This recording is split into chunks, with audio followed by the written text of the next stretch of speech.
Where and when were you born?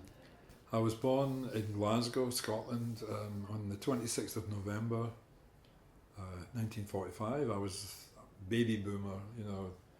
I mean, my dad worked in the shipyards in Clydebank, and they were in bomb shelters every night because, you know, the shipyards up and down the country were bombed regularly, you know, during the war.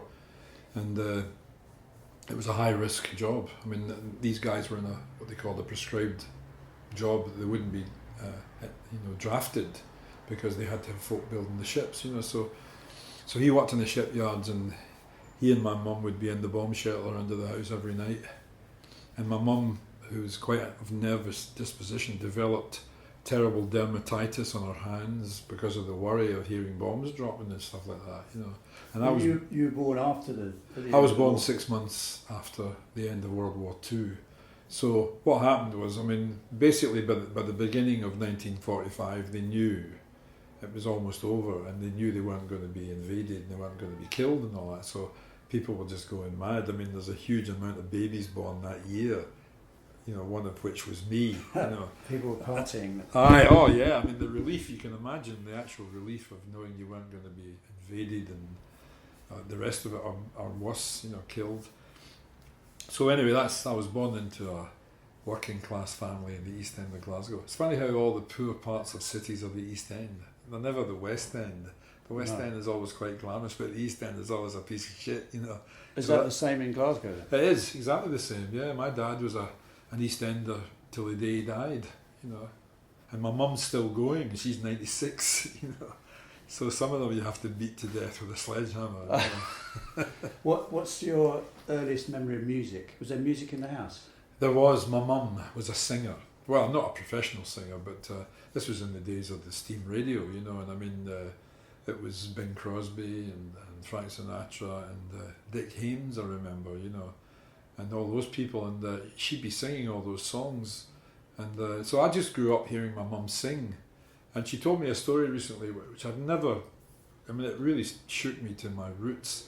I went to see her. She's in a care home now, just outside Glasgow, and I went and we were talking, and she said, you know, I used to offer to read you a story in bed at night when you were a wee boy, and you would say, no, sing me a song, you know.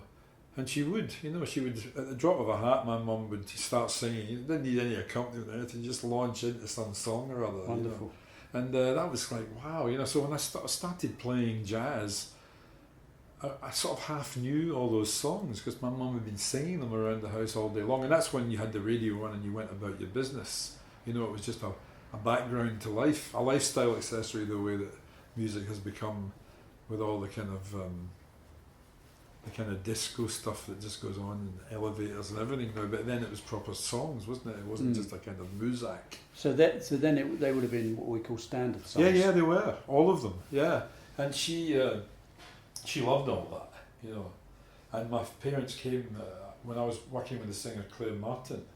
We did a gig in Glasgow at the Royal Concert Hall in Glasgow, opposite Tony Bennett and his trio, and they really came to see Tony Bennett because they were big fans.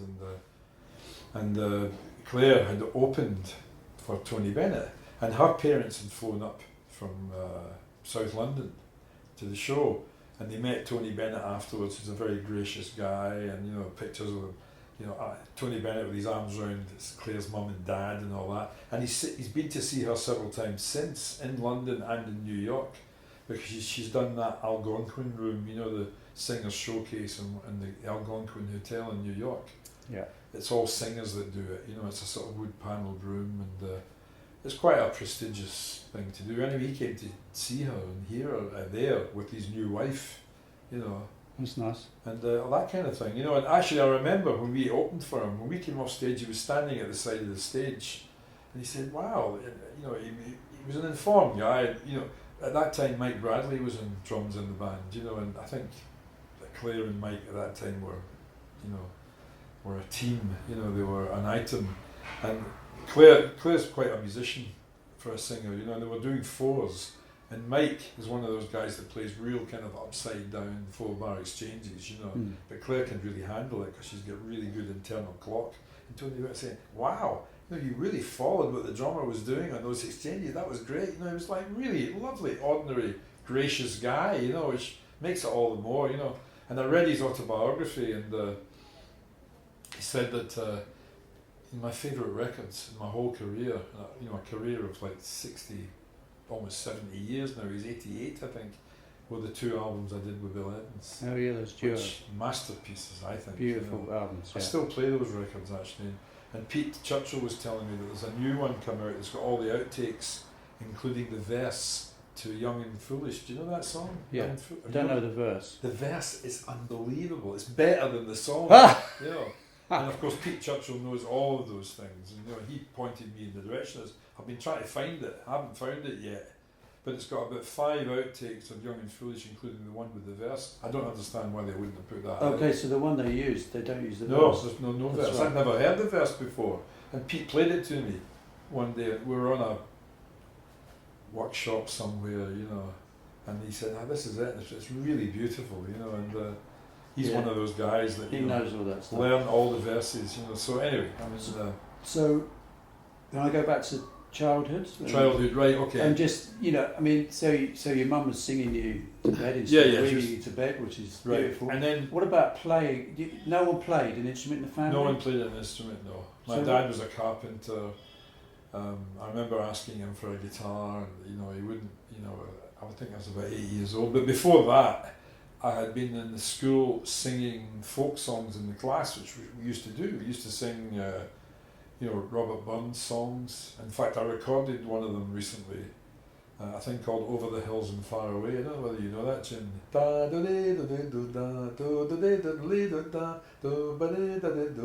Over the Hills and Far Away. Well, I did a kind of jazz version of yeah. that recently, you know, and then 10 years ago I did a whole album of Robert Burns songs and just added a little harmony to it. But basically, these are things that are kind of in your DNA somehow. You know, we always used to sit in the class singing those things. But then when I got to about 7 or 8, I was bugging my dad, you know, for a guitar. Dad, can I, you know, and I had a paper round. I used to deliver newspapers after school. And I said to my dad, look, Dad, I was making about almost £3 a week, which it's a lot. it was a lot of money. This would be 1953. You know, so I said, you know, I could pay it. You could buy it on payments. But, you know, the working class people like Glasgow were terrified of the never, never, you know. I mean, buying something that you couldn't buy outright was a terrible high risk in case anything went wrong. And my dad said to me, if you miss one payment, you know, but before that, he tried to make me one. And I discovered they had these woodworker journal magazines that carpenters get, you know, about how to make a guitar.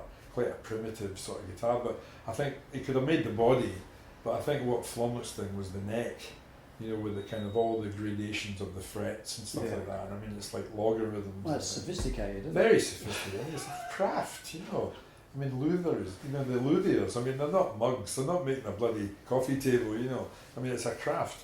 And they really tried, and eventually he said to me, because I was bugging him, and then dealing with, okay, you can buy it from the shop, but if you miss one payment, it's going straight back there and all that, and so suitably chastised, you know. I got them. It was a cheap piece of shit, actually. You know, I think it cost something like £10, and I bought it on payments. Well, why did you choose guitar? Well, I mean, guitar in working class homes, it was cheaper than getting a piano. There Basically, wasn't a piano in the house. there wasn't a piano. No, you never saw pianos in working class families in the East End of Glasgow. I had friends on the other side of Glasgow, and they had pianos in the home, you know. But that was later when I started to have a bit of social mobility, as they say, you know. But anyway, the guitar was an access to music that was a lot cheaper than getting a piano. You hadn't heard anyone play guitar, or? Not really, no. The only time you heard guitar was on the radio, and I remember people like Bert Whedon and stuff like that, you know. And I'm trying to think who else you would have heard. There was a program on the BBC radio called Saturday Club, and they would have folk people on. I would hear the folk guys. I mean, I grew up surrounded by folk music in Scotland, you know. And people like Ian Campbell and Josh White and Hamish Imlach and people like that. And you grew up hearing that kind of stuff, you know. And a lot of it was what I call kind of tourist folk music, you know.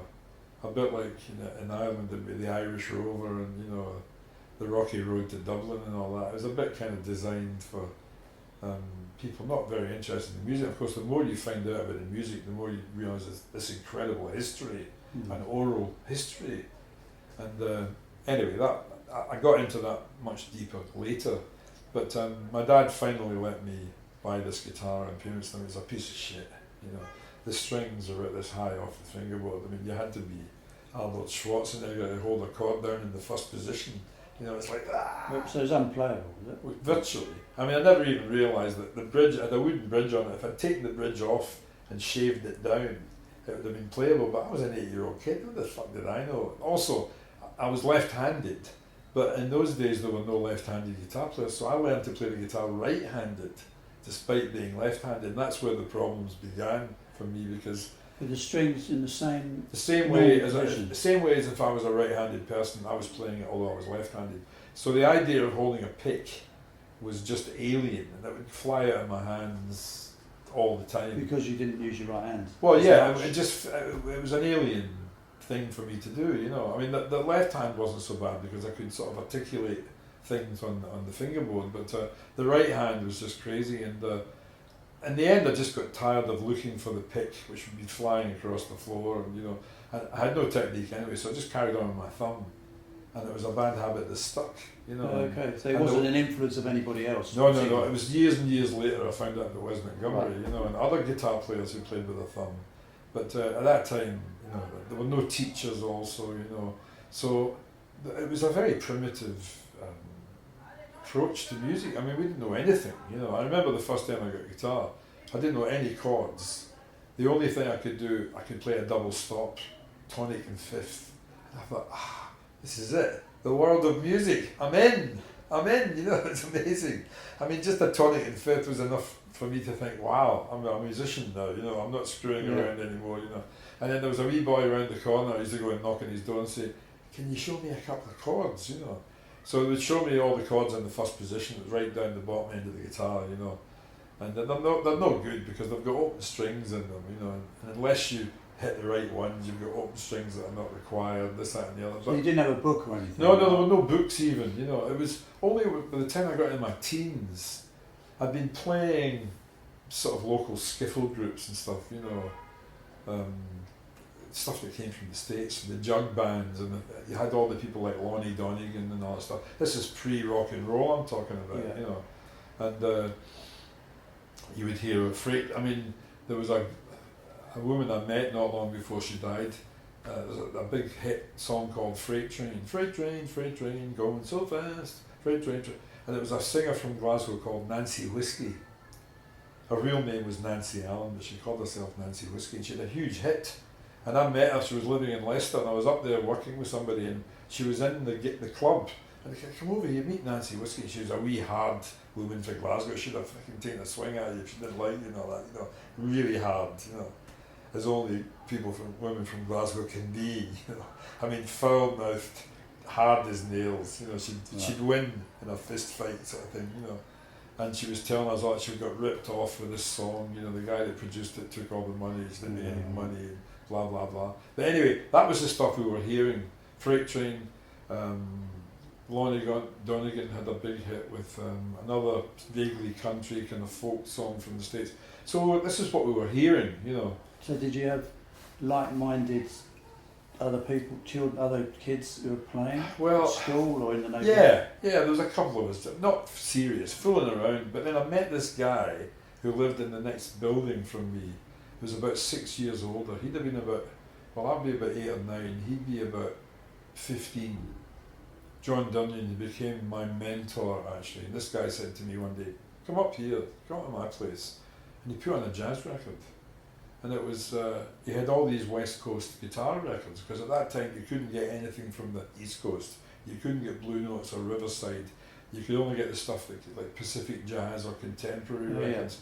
And it was all the guys wearing Hawaiian shirts who were session guys in LA playing jazz for fun as a hobby, So I got to hear people like Barney Kessel, who was a big studio guy in LA at that time, Johnny Smith, Chuck Wayne,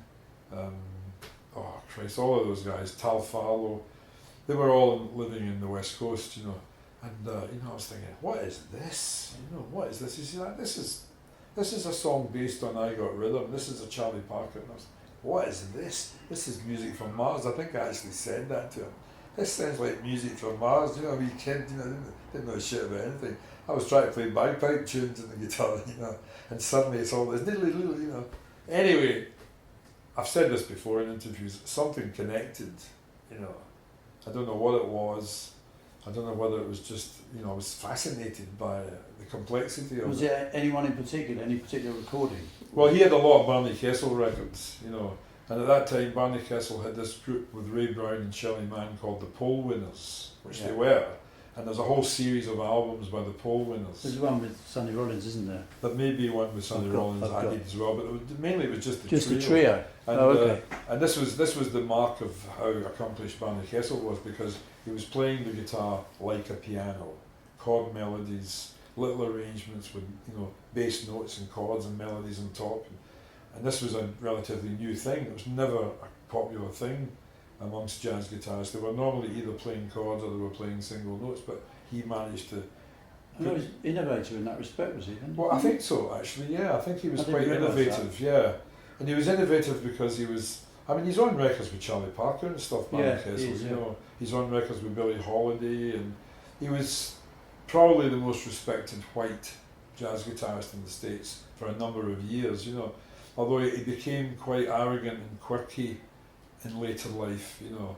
I know guys that went to have lessons from him in workshops and stuff, and he would say, I'm not a jazz guitarist, I play Barney Kessel music and all this kind of bollocks, you know. He was a fucking jazz guitarist. He was playing standards and doing what everybody else was trying. But, you know, he became this guy who was, I play Barney Kessel, I don't play anybody else. And when they'd learnt a couple of these songs, he said, why did you play my songs? Why don't you play your own songs? And all this kind of stuff, you know, which, you know, it's not what a teacher is supposed to be, encouraging. I had all these stories that people told me about Dave Liebman, you know, listening to somebody play something and say, take it back to the store.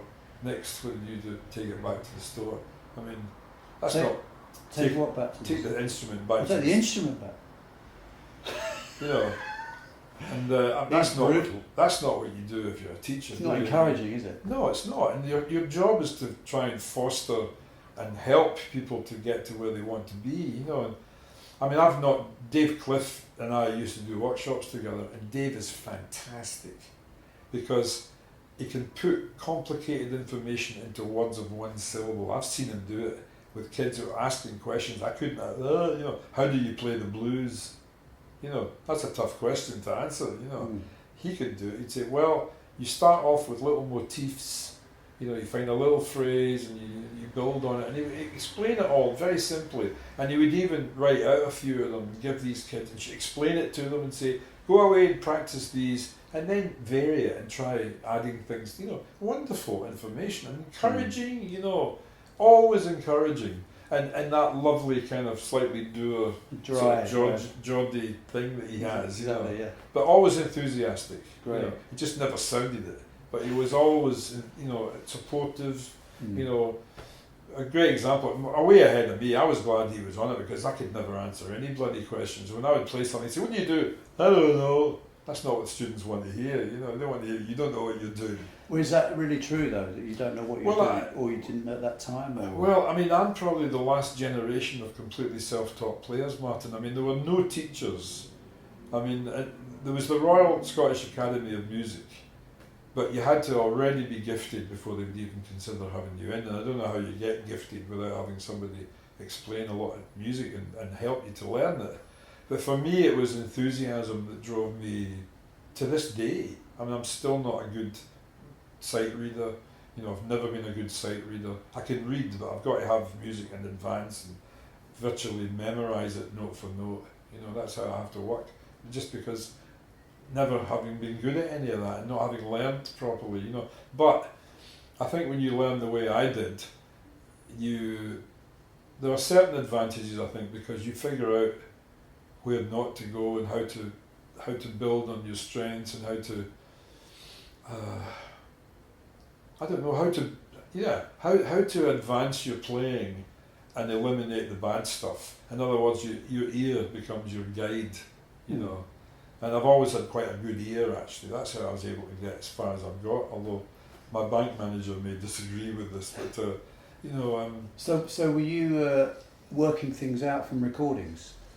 Did you play along with things? And I'd never transcribed, but this guy I was telling you about, the guy that turned me on to jazz, I mean, I kept going, you know, we became really good friends. And I mean, he died young. He was only in his 40s when he died. What was his name? John Dunyan was his name.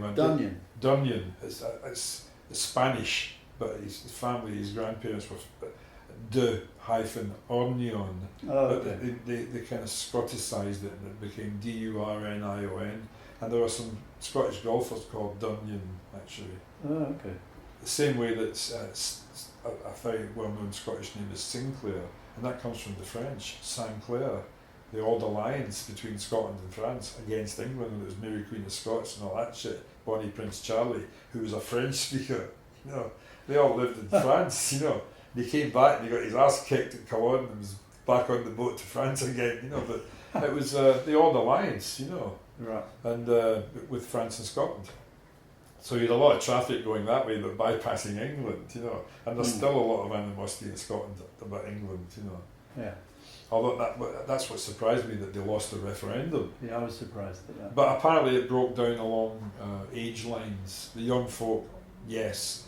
The older folk, no, because they were worried about who was going to pay their pension and all that. Yeah. This was and it was only 55 to 45, so it was close, you know. But they reckon they're going to have another go in about 5 years' time, and I think they could win then, actually, you know. Okay. And I think it's right, because I think it's already put the fires up the backside of a lot of the politicians down here, you know, that it's not a cosy little thing in it. I mean, for instance, there's been no Tory MPs in Scotland for decades, and yet there's always a Tory government telling the Scots what to do and stuff like that. It's not right. And the same in Wales, you know. I mean, I think that idea of devolution is a great idea. You have some control locally, you know, and it stops these Eton educated toffs telling everyone they're all shirkers and refusing to work and all that stuff. These people are trapped at the bottom, you know. I mean, growing up in the East End of Glasgow, I saw this, man, at close hand every day.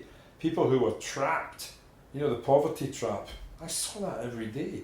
People who were working their tails off, you know, to barely survive. And a lot of these guys would get paid at Friday lunchtime, you know, and they'd get to the pub and they'd fucking drink their wages. And I'd see them staggering back home, bouncing off walls in the evening.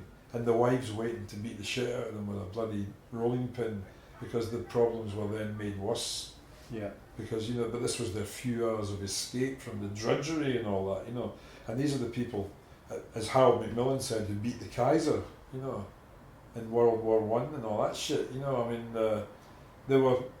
I read a great thing in The Guardian today about the whole Downton Abbey stuff, about how it's kind of... It's whitewashed the class system in this country, you know. I mean, all the top of the class are all very benevolent, nice to the servants. It wasn't like that at all. The servants had no water to wash themselves. They were all dirty and filthy and stank, and they would be chastised constantly and insulted and bullied by the ruling class. You know, this is the reality. Of course, you see Downton Abbey, and while it's very attractive in the eye, it's a total whitewash as to how things really were. That's why the unions came in and why you saw Labour governments, because wrongs had to be righted and stuff, you know. I mean, my dad was in the Communist Party in Scotland when I was born, you know. Red Clydeside, you know, I grew up with all that. And although I'm not a communist, I've always been left leaning, because it seemed to me that, you know, the Labour Party represented working people and was therefore a more fair and democratic way of doing things. It was a different Labour Party then. It was. I mean, my dad was old Labour. It was totally different. It was Nye Bevan, and, you know, and in fact Keir Hardie. My dad had a pocket watch that belonged to Keir Hardie, one of the great Labour men of all time, you know. But anyway, I mean, that's enough of that. So anyway, but it's part of you, though, isn't it? So it's important, you know. Absolutely. It's part of you, isn't it? It is, man. And although I left Glasgow in my early 20s, I think I was only 21 or 22, and I've lived down here almost all of that time, apart from a couple of years in New York in the 70s. there are lessons I learned in Glasgow that have stayed with me my whole life, and it's to do with a sense of community, I think, because although we grew up in a tenement block in the East End of Glasgow, and nobody had any money, you never saw a car, kids could play football in the street safely. Now you'd be ducking and diving with trucks coming up and down, cars. You never saw a car. In fact, if a car came down the street, windows would open. People would, oh, a car, It was a novelty, Yeah. You might see a horse and cart bringing bags of coal that would come up maybe once a week or something. That was it. But what I remember most about it was people looked out for each other. Now I live in a building, there's 28 flats in this building, and I know maybe 2 families in this building, Nobody really communicates, They might look in the eye, you might get the odd nod, but nobody. We knew all our neighbours, and people, you could leave your kids with a neighbour, or they'd leave it with you. People, looked out if there was a bully in the block. A few of the working men would get together and go and sort it out. A lot of that has gone now. I mean, was- my family is similar in Aye. King's Cross, Aye, in a very similar situation. it was self-regulating. Yeah, I mean, totally. if a guy was laid off his work, I mean, for instance, the yards, if they had no shit to build, that was you out, no compensation until there was another order, and there'd be a knock on the door. Can you put something in for Mr. So-and-so, he's been laid off for a month? Aye, sure, This was how it all worked. People looked out for each other, they cared, you knew everybody, and you helped. I mean, there would be old folk that might be housebound, and you lived above shops and stuff like that. We'd be playing football in the street, and an old lady would say, "Hey son, can you get me a loaf of bread for the shop?" And he'd throw down a sixpence in a hanky or something. "Aye, missus," right, you'd run up and get it to them, take it up, they'd give you a penny or something, Yeah. This was kind of how it was, You didn't even need, you needed the council to get a flat to live in the first place, but it wasn't like you had all these departments to do things for you. It was self-regulating, and it stayed with me actually my whole life, all that, because since I moved down here, I never saw any of that, People, Not even when you moved down early on? no, because when I first moved here in '69, and when I was trying to find a place to live, I was aware of a real, kind of draft coming. I mean, I had to go to, estate agents and stuff trying to find a flat to rent and things. I was working. I mean, I had a job in a band. I was making a weekly wage and stuff, and they'd say, "Oh, well, we can only offer you." And they sent me to this place. It was a hostel. I mean, it was a small room that said hostel with cooking facilities, and there was a wee stone ring in a sort of fireplace with gas, and that was your cooking facilities, and a bed and a chair, and that was it. I couldn't believe it. They sent me to a hostel. Did you take it? No, did I hell, But I mean, this was the kind of things, And I remember in those days there were 2 evening newspapers. I mean, I'm an ex-journalist, by the way. There were 2 evening newspapers, the Evening News and the Standard. That's right. And they had pages and pages of flats for to rent, rooms to let, and all that. It's a room I was looking for, not a flat. Yeah. Couldn't afford it. But you'd get guys that would be waiting for the first edition to come out to get it and be the first phone. There's a good one, and go. And some guys would call up the circulation department and say, "I'll give you a tenner if you'll tell me if there's any flats going in this area, and the paper that's coming out." Things like that. I mean, there's a real system of people trying to beat the deadline, if you like. But now there's only one, because what happens with capitalism is the one surviving evening paper bought out the old one. The Standard bought out the Evening News and closed it down, so there's no competition. Yeah. But now if you buy the Evening Standard, there's one column of flats to let. Then there were pages and pages and pages of it, because nobody lets anymore, Or if they do, it's on that kind of 6-month let, and they can kick you out because they can get another family in that pays more. Yeah. You hear these horror stories about people being let rooms that you can't stand upright in and stuff like that, I mean, It's incredible. it's like What's going on? Rashman all over again, Yeah. the sort of slum landlords and things. And then this latest thing in the East End of the New Era housing estate, Yeah. it's been sold to an American property company that are just about to quadruple the rents.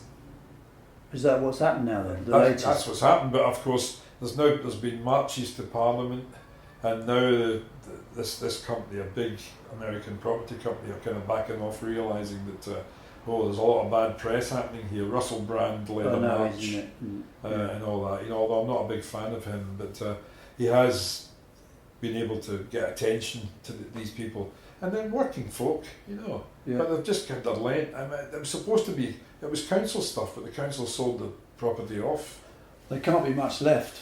No, that's the way it's going. Now. Unfortunately, capitalism is profit driven, and that's the only reason for it. You know, I mean, we see it in things like when John Major privatised the London Transport and the buses and all that. You know, I live next to Oxford Street.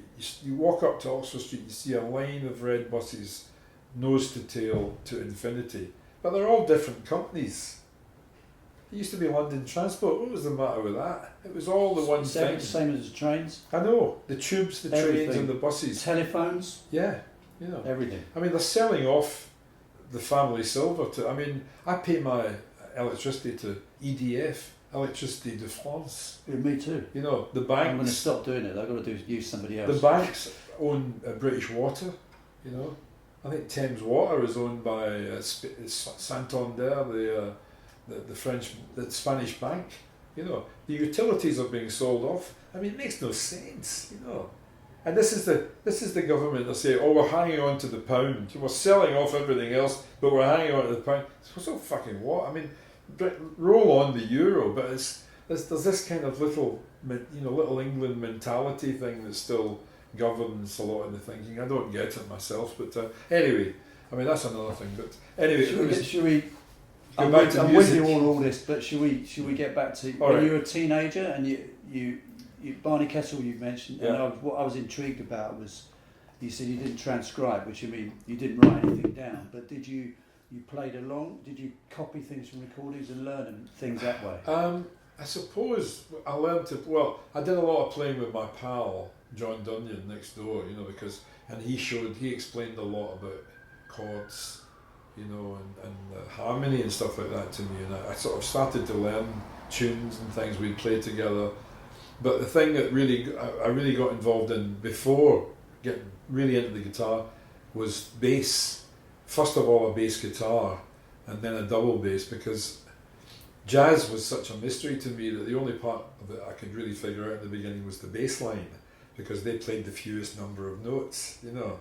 I mean, there were only 4 notes in a bar for most of these guys. Everybody else was playing 4 times that or more, you know. So for me, that was my way in, was actually playing bass lines behind. I mean, we'd only be playing, I mean, I remember Django Reinhardt was a big influence at that time. We'd be playing Django tune, that one guy would be doing the old chunk, chunk, chunk, and I'd be playing 2 in the bar or something, and the other guy would be playing, you know. And there was a whole bunch of us all in. So that was the start of it, playing playing bass lines behind these tunes. Oh, you were but on a bass though? Well, on a bass guitar to begin with. You had both. You had a guitar. I had a guitar to begin with first. Okay. You know, but when I was getting into jazz, I didn't know enough about chords or melody or anything to really be able to play it. But the bass lines I could hear, you know. So I started doing that on bass guitar, still fooling around with the guitar with my pal, but when it was a whole group of us, I'd be playing the bass lines on the bass guitar. Okay, so did you get any bass lines from recordings? Well, I never actually learned a proper bass line from a record. I was able to hear the way bass lines worked, actually. The kind of logic. So you had an idea of... Yeah, there was a logic to these bass lines. They weren't random notes going, roots and fifth. There was a line. Yeah, but there was a line, there was a continuous line to it. So that part I could hear and understand, you know. And then I got into double bass, and another guitar player friend of mine, he used to work in a music shop in Glasgow called Cuthbertson's on Sauchiehall Street. And it was one of these lovely big old music shops that had big curved windows, you know, when you walked in the central area, and there was a double bass in the window, and guitars and saxophones and stuff. And he, working on a Saturday, because we were both still at school, he'd go in and get a guitar. They had a couple of nice arch tops, and I'd get the double bass, and we start just jamming. And suddenly there were crowds of people all gathered round, and we'd be playing, you know, Sweet Georgia Brown or something, you know, and people gathered round until the manager thought, hey, get back to work, nobody's buying anything, they're watching you, they should be in this. But this was it, we were just kind of mad to play, and you know, and all the time I was playing bass, I would go back to the guitar, and I actually did more. My first proper gigs were on bass, you know, and I started getting little gigs around Glasgow on bass because there was always a shortage of double bass players. Jazz. Aye, jazz, you know. So you're walking. Walking, yeah, doing, you know, trios in clubs, dinner dance type things, you know, and I had this regular gig at the Venetian Rooms in Glasgow, if you can imagine such a thing, paintings of the Grand Canal up on the walls and all these drunk Glaswegians all dancing around, you know. But I was playing with a guy who knew a million songs, and this is another important thing, you know, because in every town there's a cipher who knows everything, you know, all the tunes, and you know, there would be no music, you know. So he'd say, just watch my left hand or something, you know. So he'd be playing, you know, he'd say C, and he'd start playing, and it would be medleys of songs at different tempo, foxtrot, quick step, begin, which was the catchphrase for Latin things, you know, and all this, and he'd just start playing standards, and I'd hear the bass lines, you know, and understand what was going on in bass, and then I'd think, oh, that's a really good tune. So I'd go back and get my guitar and work out what came between the melody and the bass line, you know. That was my way of figuring out, you know, the sort of chord changes of a song, really, you know, and went on from there. Then I got this opportunity to start putting wee bands together, you know. We found this place up near the Glasgow University, a sort of student area, a little cafe called the Long John Cafe, and we started putting little bands in there, you know, on a Monday night, and they charged the students something like 2 and 6 admission, you know, and it was a tiny wee place. It was hardly much bigger than this room, and there'd be 2 or 3 of us in there playing, and then it started getting more and more, and then I got involved with the 2 saxophone players that went on to the Average White Band, Malcolm Duncan, the tenor player, and Roger Ball, the alto player, and they were living in Dundee. I'd met them, were doing a gig up there, I think, and they used to drive through from Dundee, and I would be on guitar now, and another guy was playing my bass, you know, and another guy on drums, and we started playing standards and ended up playing all original tunes. You know, it was a real melting pot time for me. So what were the original tunes like? What were they influenced by? Coltrane, Okay. a lot of modal things, and we played a couple of Coltrane tunes, but it started becoming more that broken swing, kind of open, a lot of minor key things, you know. Okay, so you started listening to broadening your listening now. Oh, we're listening to everything by then. I mean, I remember the things that were coming out. Yeah, I mean, I've encapsulated maybe 10 years into, you know, about a minute of talking there. You know, going from first playing the bass to going from 15 through to about early 20s. Okay, you know. So I was listening all the time to everything, and then I remember in 1960, that must have been before then, that an American naval base came to the Holy Loch in Scotland, the Polaris submarines.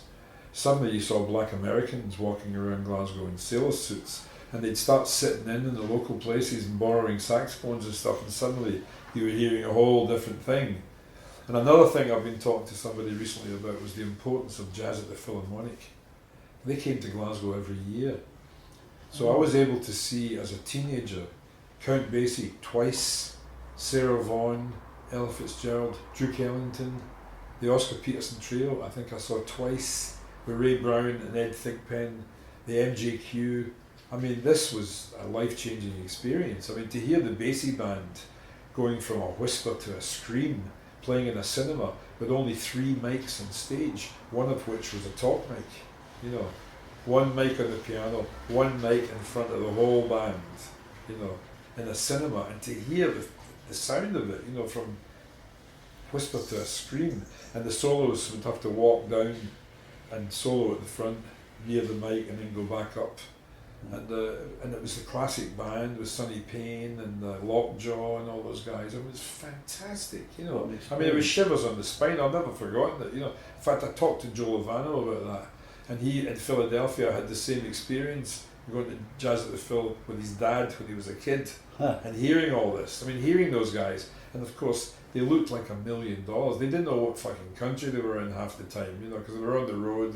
Where are we, in Scotland or England? You know, they didn't know, they didn't care, you know. They were probably all doing a bit of the smoking. They were just having a great time, you know. Yeah. And it's really funny because the 2 singers the second time I saw Basie, the two singers, there'd be a male singer, and the male singer was Leon Thomas, who went on to do all that yodeling with Ferris Sanders and stuff, you know. And I met him at Ronnie Scott's Club, and I told him I saw him at Count Basie. He said, "Hey man, you remember that?" You know. And the other singer was Irene Reid, who was a kind of Dinah Washington type with a fast vibrato and singing all those double entendres. You worked with her later? I did. Made a record with her. I think I saw you at Ronnie's with her. Yeah, she was fucking fantastic. She was just, you know, she starts singing and the whole thing just went like that, you know. And it was all, you know, every day I had the blues, and it'd be great, you know. And then she would do all these slightly dodgy kind of, you know, television is the thing this year, and I'm going to see my dentist, all those things, you know. And anyway, I mean, you can imagine the dentist song is, well, I don't understand that. He was going to plug my hole and all this kind of stuff. It was all, you know, it was all kind sort of innuendo. It was stuff. what they used to call torch songs, you know. Okay. And television was, you know, Channel 1, we're just having fun. Channel 2, you know just what to do. Channel 3, you know, it was all going on like this, you know. And of course the audience loved it, you know. And she'd come out in a big sparkly gown with a wig and all that, you know. And they all did this. Sarah Vaughan, all of them, you know, they were transformed. They had this kind of outfit that they had to wear, big sparkly dress and a wig, you know. You'd never recognise them in the street because they'd just be wearing ordinary stuff. But anyway, she was fabulous. I kept trying to take her out to dinner to sort of get her to tell me stories about it, but she said, "No, I have really bad digestion, I have to watch what I eat." She wouldn't do it, she wouldn't come out. She knew exactly what I wanted, to pick her brains and hear all the stories, but she wasn't interested. She would sit in the dressing room between sets and never came out. Only came in and left at the beginning and the end of the night, you know. But she was fabulous, and she really worked hard every time, and it was great experience. Unfortunately, Mike Carr was on organ, and it's all over for Mike now, by the way. You know, he's got Alzheimer's, and he thinks he's living in Holland, although he's only up in Cricklewood. But he's... Yeah, Mike was always a self-obsessive guy, you know, never interested in anything but himself. Well, it's difficult to play with? Very difficult to play with, and he wasn't a good musician actually. You know, his time was awful, and you know he was the sort of guy who would contact people and say, "I'll get you a gig," and then use their name to get a gig for himself. You know, there's still people like that, by the way. You know, of course. And he would use, you know, he would hustle. I remember he would do terrible things like, you know, when Dick Morrissey was dying, he phoned them up and said, hey Dick, it's Mike. He says, "Listen, I'd love to make a record with you. Can I bring some recording equipment down and we'll just play the two of us together?" He wanted to make Dick Morrissey's last album, so that when he died he could bring it out and say Dick Morrissey's last album featuring me. You know, he was a mercenary, essentially, you know, and it's all coming, you know, what goes around comes around, you know. He wasn't a generous guy in any way, and Dick said, "No man, I'm too ill, I can't play," and all that stuff, you know, but this is what he wanted to do. He had no interest in Dick. It was only him thinking, "Oh, if I've got Dick's last record he's ever made, that could be a seller," you know. That's the kind of way he worked. Anyway, I mean, that's... So you did have a long... My impression was, as an outsider, you had quite a long musical relationship with him. You played I did. Over the years. I did. We made loads of records. They'd pay you 50 quid and say, "If I sell this, you'll get much more money," and all that. You know, and he'd happen to let it slip 6 months later. He just sold 5,000 to Japan, and say, "Does that mean we get some more money, Mike?" No, unfortunately, my daughter, he did have a handicapped daughter. I've had to do up her room, and it's cost me a lot of money. It was... so there was never any money? No. It was something else, Mike, I'll tell you, you know. Well, but anyway, it's like there's a whole story there. I mean, there's a lot of people, you know. Okay, so anyway, we'll go. Okay, right. So you're listening to more music. You're in your 20s, and you listen to Coltrane, and so when you heard all those amazing jazz at the Philharmonic things. So you must have been buying records when they came out. Oh yeah. Well, one of the things I was saying when I mentioned the American naval base at the Holy Loch, suddenly in the pawn shops in the East End of Glasgow, there would be American records, you know, Blue Notes and Riverside. So that's the first time. Which were not released in this country at that time, but these guys were making a little pocket money to spend in the town, their weekend pass. You know, so you'd see like mint condition, the latest Blue Notes. I mean, I got my Well, they're first... bringing them in and selling them to the Well, shop. they were just, They they had them. They were their possessions that they'd had amongst their own luggage on the ship, and they were selling them to make a little cash to spend, you know, maybe pull a bird or something, have a night out, you know. So suddenly you see mint condition. That's the first Blue Notes I ever bought. And it would be Herbie, Freddie Hubbard, Wayne Shorter, those records, you know, early 60s, you know, Witch Hunt, Ready for Freddie, you know, Maiden Voyage. You know, I'll never forget here and Empyrean Isles when it first came out, you know, I was pinned to the wall, you know, this was state of the art, you know. Yeah. And the Riverside albums, Cannonball, you know, all that fantastic music, you know, Never Die, you know. And this was like, you know, revelatory stuff. I mean, we were just, how the fuck will we ever learn to play any of that? You know, it was like beyond our wildest dreams, really, you know. But it was incredibly inspiring also, you know, people could do it. So when you realise that people can do this, you think, fuck, I've really got to raise the game.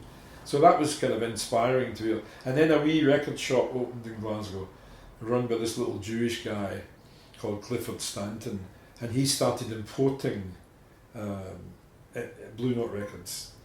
And I think the reason he did it was because there was a young, rich Jewish kid in Glasgow who was the son of a High Court judge called Elliot Meadow, who went on to be a producer for Milestone Records in the States. He always had an American accent. He was a fucking phony pain in the ass.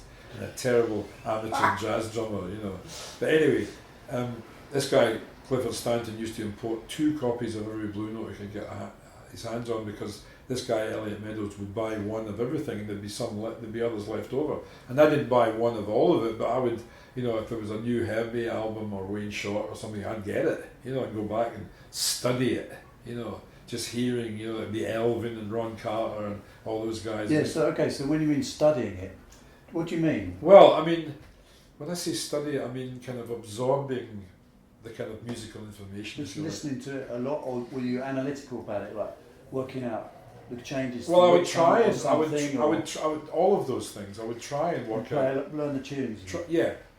Try and work out, but more than that, Martin, I think what I'm trying to say is to really get the feeling of what the music was doing, because I think, you know, for me, it was the reason I never transcribed a solo was because I really wanted to get the kind of meaning of what somebody was doing, you know, the message, if you like. I know it sounds really corny, but it was less to do with the actual notes and the configuration as what it all meant, what it all added up to. I was really trying to absorb the feeling of it in order to try and get some of that in my own playing, you know. So while I say that I studied it, I really listened very hard to those things, you know, and the sounds they were making, you know, I was totally captivated by the noise that these guys made, you know. Wayne Shorter. There's a wonderful Thomas Beecham quote, I'm sure you must have heard it. He says, the English, they don't really like music, but they like the noise it makes, you know. And I thought that was quite profound, actually, because the people who don't really get what it all adds up to, you know what I'm talking about, you know, but they like the sound of it, you know, as a kind of background thing to your conversation. Well, I like when I interviewed Stan Tracy, I think he says, jazz is a bit exotic for the English. I remember that quote as well. Aye, I know what you mean. yeah. But so the musicians you mentioned here, no guitar players there. I was listening to guitar players. Yeah, of course I was. I mean, so which ones around? Well, I discovered Wes, of course. You know, but by this time I'd already been playing the guitar on my thumb for years and years, and I didn't know at the time. But you know that Wes Montgomery had a double jointed thumb. No. You know that he could move it back as well as forward, so he was able to play up and down strokes. Okay. Well, I can only play down strokes with the flesh. But he could play it because he could move his thumb right back. You know, bending it over. I mean, you think every guitar player that used his thumb would get a wee ball joint put in there so they could do this. You know? But anyway, I mean, he could actually, that was why he was able to get that incredible articulation, you know, he could really fly in the octave things and all that, you know. Yeah. I could never get close to what he did. And then the chord solos, which were very sophisticated, you know. To this day, there are no better, you know, chord soloists on guitar than Wes. They were really beautiful melodic constructions and lovely inversions of chords. How do you, just on that subject, how do you compare him to Barney? Because you said Barney Kessel had these things going early on. I think, well, first of all, I think Wes swung harder. There was that intensity factor. I mean, Barney was a very good player, but I never thought of Barney as a kind of really hard swinger, really intense. And I think that was the difference, really, between the West Coast and the East Coast. When these Blue Note records came in, suddenly you were hearing, and that's because you were hearing the guys from the ghetto. Not that many ghettos in California, you know, but you were hearing the music of Detroit and Philadelphia and New York, you know, Harlem and all that stuff, you know, and the kind of intensity level that these guys played at. Grant Green, you know, Kenny Burrell, all those people, all the guys that worked with Jimmy Smith and such like, you know, there was an intensity level in there that was very obvious right away, you know, because they weren't sitting out in sunny California, you know, having fun on their days off from the studio. This was life and death for those guys. It was really important. I picked up on all those things, but I'm not trying to make too much of a kind of anthropological thing here, you know. I was just talking about how I noticed the kind of, you know, the geographic realities of what music came from where, you know. And I mean, you hear it now. I mean, I've been in Eastern Europe, as I know you have, and you hear people in Poland that play with the kind of intensity I used to hear from people in New York. There are Russian players like this, in fact all over the world, you know. There are now guys, I mean I've just been in Italy, there's some guys out there who are absolutely killing, you know. There's a young trumpet player called Fabrizio Bosso, who's a monster, could be Freddie Hubbard, you know. I mean that kind of level of creativity and sound, and you know, Italy's a very healthy... So it's not necessarily a black and white thing? No, it's now. nurtured. It's nurtured. It was always nurture, not nature, you know. I mean, you and I have met black people that were the squarest people you ever met in your life. It's not nature, it's nurture. It's to do with the environment you come up in, how able you are to deal with what you're learning, you know. That's why, I mean, there's a piano player in Italy that I've not had the chance to play with yet, but I've heard often called Dado Moroni. I don't know whether you know this guy. I know the name. He's a wonderful, wonderful, creative, really hard swinging player, and he can play inside, outside, any side you like, but it's always going to be happening, you know. There's a lot of guys like that. I've been playing with a young Italian piano player called Julian Mazzariello, who's a monster. He's a monster, and he's a cute little kid, you know. You feel like slapping him around sometimes, you know.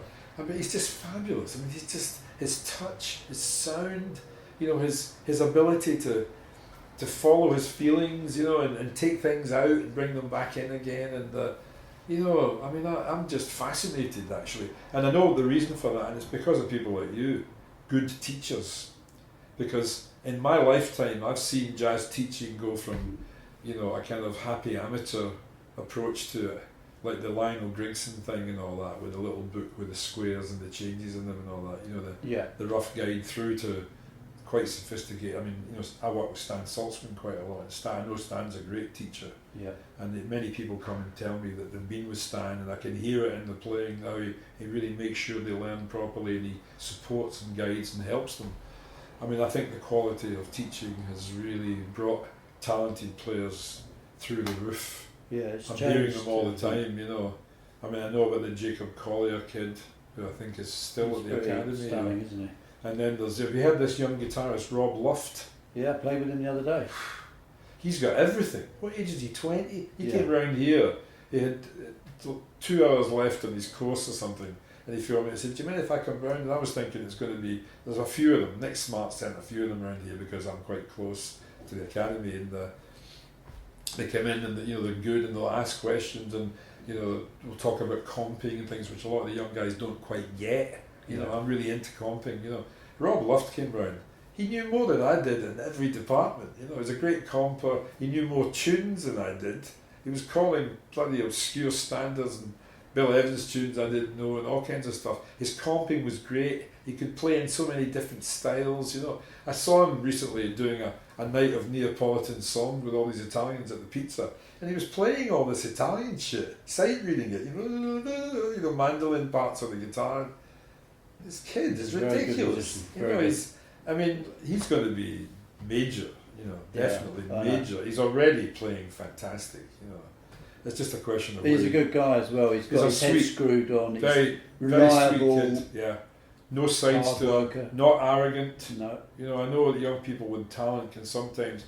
I'll never forget that Kenny Werner book, effortless mastery, where they're all supposed to chant, "I am great, I am a master," and all. I think, fucking hell, I can think of so many students who say that. If they said that about themselves, I'd want to take a swing at them, Apparently, he has now recanted. Has he? Yeah, he has. He said it was a mistake and all that. So the new version hasn't got that in it? Yes, it's not effortless, it's, a lot of effort to get mastery, not effortless. And they're not That's chanting. interesting, he's changed his... It's like Liebman, apparently he's changed as well. He doesn't tell people to take their instruments back to the store anymore, because I think something might have pointed out, Dave, actually, it's not going to get any teaching gigs, man, and a lot of those guys have very well paid teaching gigs in the States, but I mean, imagine telling a student to take it back to the store. It's not good. What does that say about yourself, Stan Saltzman hates Dave Liebman. He's told me some terrible stories. Anyway. But I mean, no, Rob, and who was his teacher at the academy? Was it John Paracelli? Probably John and Phil Robson. John and Phil. Well, there you go. And Mike, he's had some lessons off Mike Outram as well. Yeah, Mike's another great one, actually, yeah. And Mike's teacher was Mike Walker. That's right, yeah. And he's another great player. I did a thing with Tommy Smith's Scottish Jazz Orchestra, and it was music of Pat Metheny, and he bought all these Metheny things for big bands off the internet, all these charts, and they sound fantastic with a big band. They sound much better than the original quartet with all the synthesizers and stuff, I don't know who the arranger was, but they're great arrangements, with all the sections and stuff. And there was 4 guitar players on this 2 gigs we did, one in Glasgow and one in Edinburgh. Well paid, staying in nice hotels, flights, Tommy knows how to shake the funding tree. He knows how to get the funding tree. The Scottish Arts Council are very supportive of Tommy, and good luck to him. He's an incredible motivator. He's really driven. He is, yeah. Anyway, so who are the guitar players? You and Mike and Walker. Phil Robson. Phil and a guitarist in Edinburgh called Kelvin Mackenzie. And he's very good as well. Good player, yeah. But Mike Walker did all the really hard ones and 7 and shit like that, And Phil and I were like, jaw drop, And Mike lives in Ramsbottom, Manchester, and he's not that bothered about doing gigs or anything. I know he teaches at the Manchester College, doesn't he? But he's not that bothered about doing gigs, and it comes in, he takes it. He's a real kind of blunt Mancunian. He's quite happy to be a family guy and all that. But he fucking played the shit out of it. We were like, he's wow, yeah, great player. I just wish he was able to be in a few more challenging situations, but I know he's in that League of Gentlemen thing. He likes that, doesn't he? Yeah. He writes for that. Does he? Yeah, he writes with Gwilla, and they get together and compose. If he was able to do more of that, people would really realise how great this is. But as you know, this country is very London-centric. If you're not in London, I have a feeling people know about him though, because of that band. Musicians know about him, but the public, this is what I'm talking about. You were saying, we're talking about unsung heroes and stuff. I mean, Stan, highly respected amongst musicians. Yeah, well, I interviewed Stan twice. Right. Stan's wonderful, very funny and very articulate guy, and really, I respect the hell out of him. Bobby Wellens, He's going to be next to my list. Bobby is amazing, And so maybe you want to, because he's also from, is he from Glasgow as well? He is, yeah. And so he's, 10 or 15 years older than you? Maybe previous generation? He's about 10 older than me, I think, actually, yeah.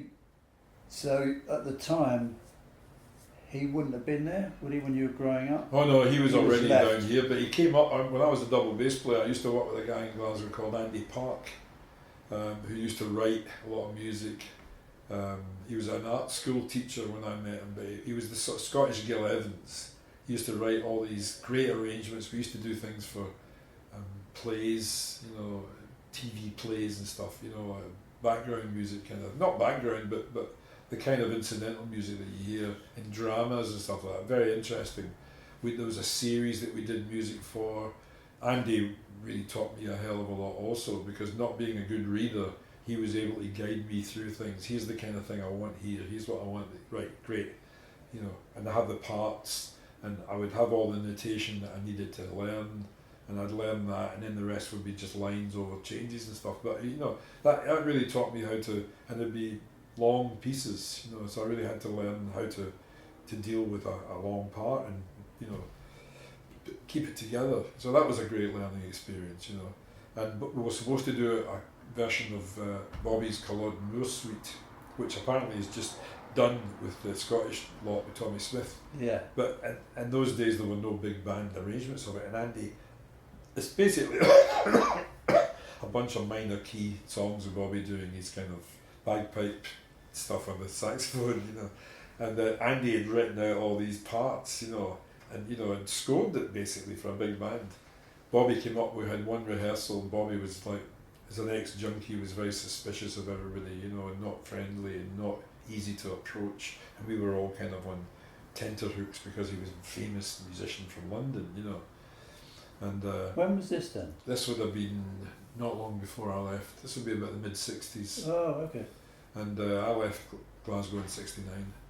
And anyway, it was 2 days before the concert. We were supposed to rehearse for a week. 2 days before the concert, we went to the rehearsal, and Andy came in and said, "Sorry guys, the concert's off." I said, "What's the matter?"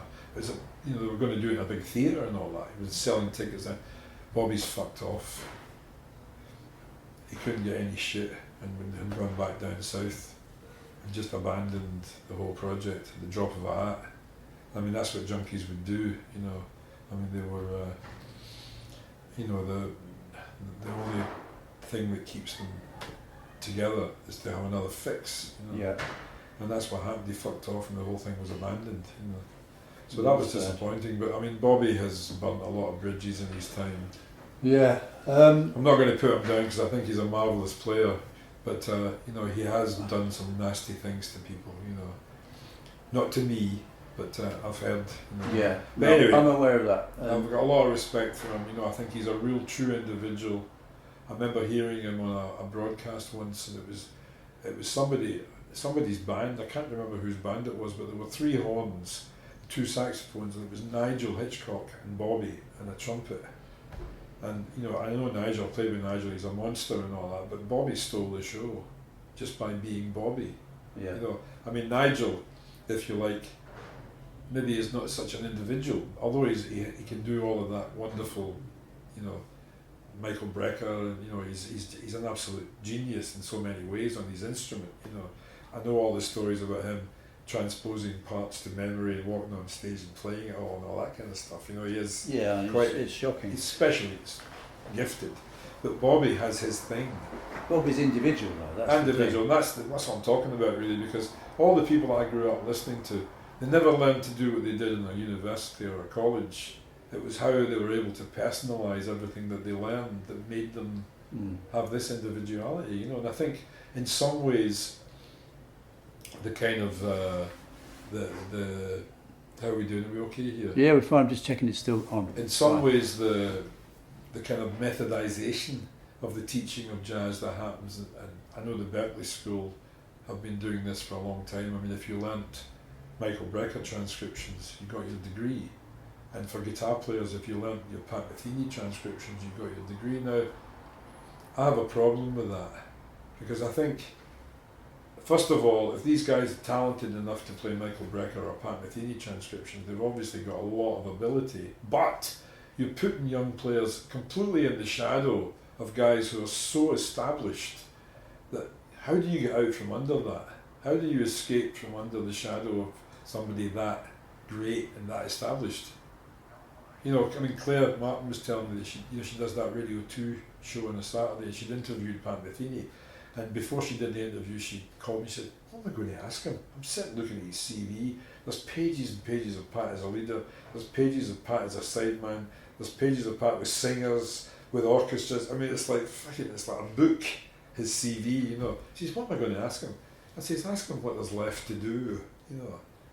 That's a good question. And ask him what, you know, as an ex-journalist, it was the first thing that occurred to me, you know. Ask him what he has for dinner and breakfast and all this, like, really, you know, to see what. It turns out, apparently, he never eats the day that he's performing until after the gig. Well, I think that's fucking dangerous, man. Imagine you're flying 1,000 miles and then doing a sound check. You'd be fucking stunned. What? Every gig? Never eats. That can't be right. Well, that's what he told her. That's what he said. You know. Wow. I mean, he is obsessive enough to do that. Yeah, I think, maybe that's right. But and also he said that he was doing a concert at his youngest kid's nursery school, and they were doing nursery rhymes. They said he spent 2 hours practicing Mary, Mary had a little lamb before he went to the gig.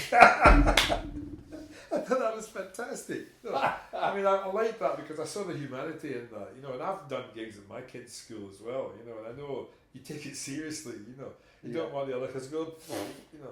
So, I mean, but the idea of practicing Mary Had a Little Lamb for 2 hours before the gig, I thought that's very funny. That's pretty rich. But so, should we just go back to the 60s a little bit, and because you mentioned that you're a journalist, so when you left school, you weren't a professional musician. Oh no, I'd no idea that I'd ever be a musician, you know, a professional musician. I mean, when I left school at 15. I was not a great pupil, a great student.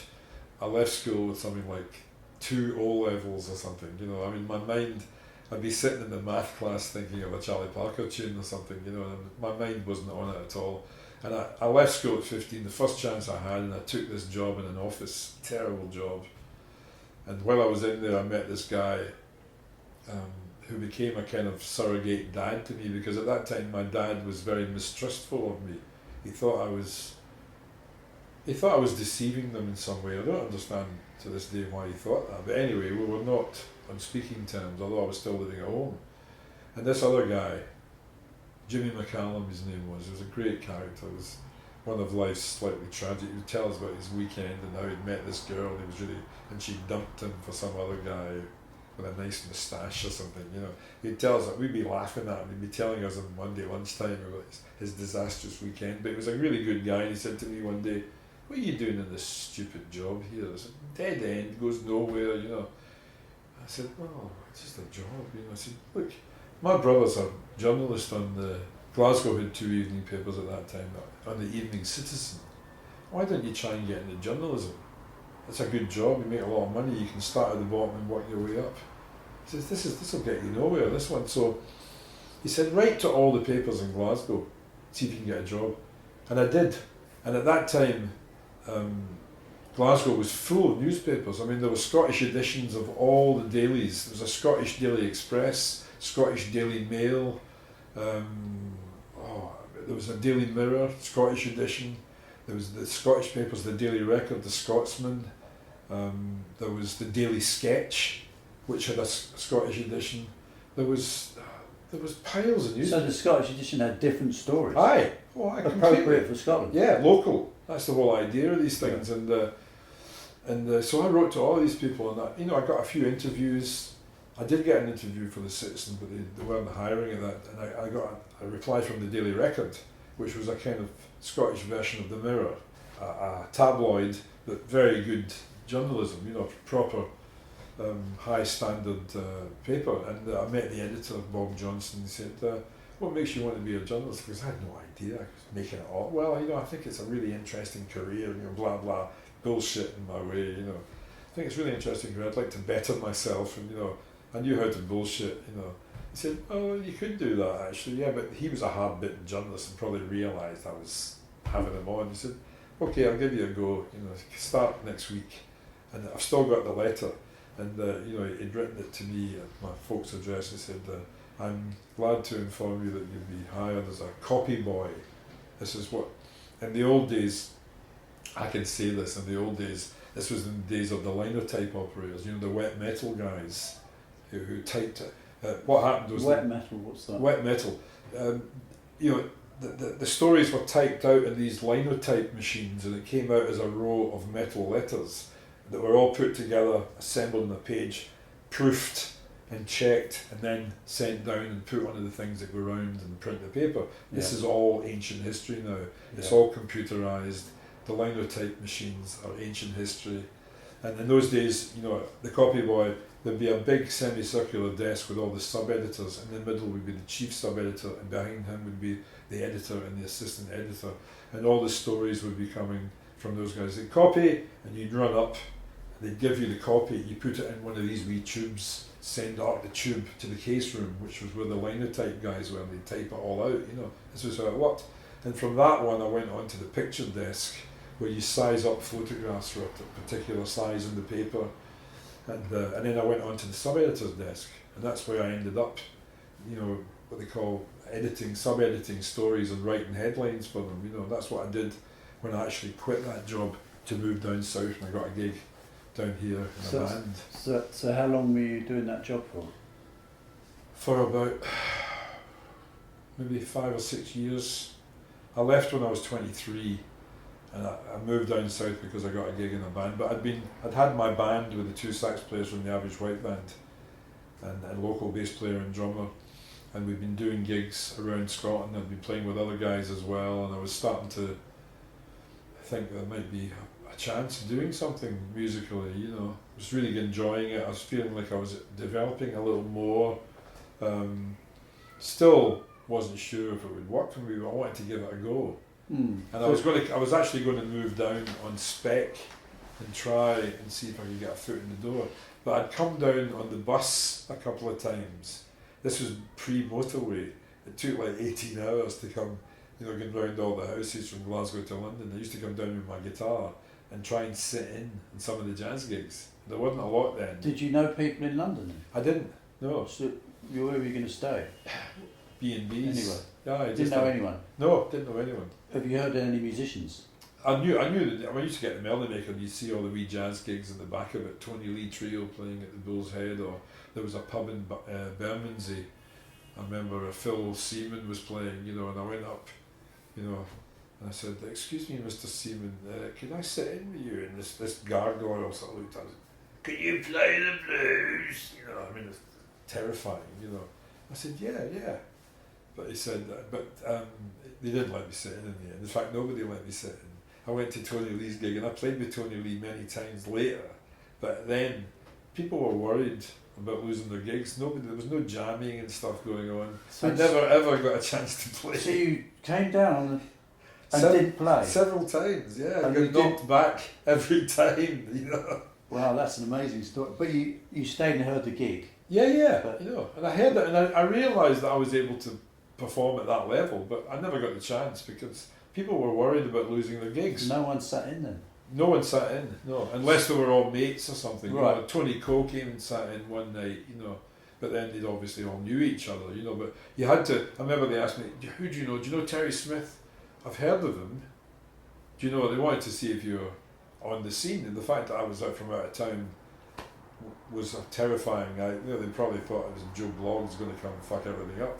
But at the same time, I did detect a feeling in those days that people were worried about losing their gigs, and they didn't really want anybody to come up that might steal the show or something. You know, not that I was able to do that, but that was the feeling I got. Maybe it was just a natural conservative approach to things. They didn't want either a great player or a terrible player to come in and disrupt things. Yeah. But they certainly didn't give me a shot to do either. So I kind of would always go back, tail between legs, like, "Oh, load of old bastards and never let me get a play," you know. So what was the band that made you? What, you got the gig in the band to come to? Oh, it was a rock band. This period, the next few years was where I had to change horses for a while. The only gigs I could get. I joined this rock band. I'm not going to tell you who they were. It was absolutely bloody awful. I've got tinnitus to this day from playing in this band. You know, playing through amplifiers bigger than me. Why don't you want to say it? You can probably look it up anyway. You can look it up. Yeah, I'll leave it for you to look up. I mean, it was nightmarish, and I've got tinnitus to this day from that time. This is 1969. You know, I've never heard anything how loud it was and how terrible it was. You know, these guys had no interest in learning or being good musicians. They just wanted to get fucked up. This is the first time I encountered the drug culture and all that. But how did you get offered the gig? It was a London band. Yeah, I think my band, the quintet with 2 sax players, had played opposite this band in Glasgow on a gig, and the guy, the singer of the band, liked my band and said, I'm putting a new band together, would you like to join it? Now, I'd been thinking of moving down on Speake anyway, and I just thought, well, this means I'll be getting paid, plus I'll have somewhere to live, I can stay in his flat. So this was going to save me money, so I thought, yeah, I'll do that. Not realising I was opening this Pandora's box of chaos, you know. Chaos in terms of, well, the drugs? The music. The drugs as well. I mean, I sort of stayed off all the heavy stuff, you know. I did do a bit of talking for a while, you know, but they were all fucking doing Class A's and pills and fucking everything, you know, all gaga, you know. But they were working all the time. Yeah. Is that, yeah. because you said earlier, you said you had a wage from them. Yeah, we were on a weekly wage. Was there a record company involved then? Was it? No, this guy had made a lot of money. The band leader. Aye, he made a lot of money. You know, he'd written. Well, I mean, you'll find that if you look up any of this stuff. He was the guy who wrote the lyrics to a lot of the hits of the Cream and Jack Bruce. He wrote. So that's Pete Brown. Aye, he wrote the lyrics to "Sunshine of Your Love." I think the most recorded song of all time, and he still gets 6 figures a year, PRS for that. Wow. Plus all the other shit, you know, Politician, White Room, all those, like the Cream stuff sells all over the world forever. Anyway. Didn't realise. Wow. So, but unfortunately he was the world's worst musician. Anyway, so that was the first thing I did, was with him for about 2 years until I couldn't stand it anymore, and then I joined Brian Auger, and that was again a complete sea change. Brian is a real musician. I mean, Brian had been a great jazz piano player before he became an organist, and his band was loud as hell too, you know. But we used to travel all over Europe, and Brian was an incredibly straight guy, you know, really honest and genuine, and he even remortgaged his house to keep the band on the road and stuff like that. He was the most straight guy I ever worked for in terms of the finances, and I still get royalties from records I did with him, you know. He's kept everything, the books are all absolutely straight, you know. He's a lovely guy. I still run into him occasionally, you know. He lives in California now, and he's got to be in his mid-70s now, you know. I'm 70 next year. But anyway, yeah, Brian, and then from Brian, a couple of little dabbles and things, and then I met Dick Morrissey. And then this was great, because the 2 saxophone players that had been in my band in Scotland had come down after me, and then the Average White Band got formed. And unfortunately for me, the drummer in Brian's band, Robbie McIntosh, was the drummer that went into the Average White Band. And we really miss Robbie because he was a great player, a really great groove guy. And the Average White Band was, I mean, they were all soul nuts, those guys. They loved soul music, you know. And that was the kind of motivation for that band. And they struggled for a long time before they went to America, and it all clicked for them, you know. But yeah, so that was, and the Average White Band, the 2 saxophone players had been big fans of Dick Morrissey. I'd been sort of, well, I hadn't actually met him at this time, but I got a phone call from Malcolm Duncan in New York, and this is when they just had this big hit, Pick Up the Pieces. It was like a world hit, all over the world. You know. So that, yeah, I remember that. So that happened because of them going to New York. Yeah. But what happened was they did a tour of America, and you can still do this, a club tour, and you start on the East Coast and you work your way across. They've got a network of great clubs in America, and you can do 3 or 4 days in each one. And they ended up in LA, and they did, I think, a week at the Troubadour. And what's great about these club tours as opposed to one-nighters is you've got time in each town to do press and radio, TV if you're lucky, and also have some time to actually walk around and see where you're playing, get to know the town a little bit, or the city, you know, make friends, have lunch with people that are interested. Exist. They still exist. But not for jazz things. Yeah, for jazz. For jazz. Yeah. I remember them telling me they were in Cleveland, Ohio, and the next week Cannonball was coming to the same club, and the other guys were moving on to another town where they had a few days off. Roger and Malcolm stayed on in Cleveland so they could go and hear Cannonball. They met Cannonball's band, and they all got on like a house on fire. Says it was fucking great, you know, because musicians are generally friendly to each other, you know. And Cannonball was, hey, you guys from Scotland, hey, you know, and all that one, you know, they were made welcome, and obviously they'd said that we'd stayed on. We were here last week, and you know, we love your music. We just wanted to hear you guys, and they were welcomed, you know. Hanging out, having lunch with Cannonball and stuff like that, you know. I mean, it must have been a great experience, you know. And then they went on and caught up with the other guys for wherever that gig was, you know. And all the time they're doing this, Pick Up the Pieces is gathering momentum and getting radio play. By the time they got to LA, it was like word of mouth hit. It was getting played everywhere. It was bubbling under. Suddenly it's fucking #1 in the Billboard chart. And the album does the same, you know. And suddenly these guys are stars. And when they're in LA, They were the darlings. All the stars. Elton John came and sat in. Martha Reeves, James Taylor.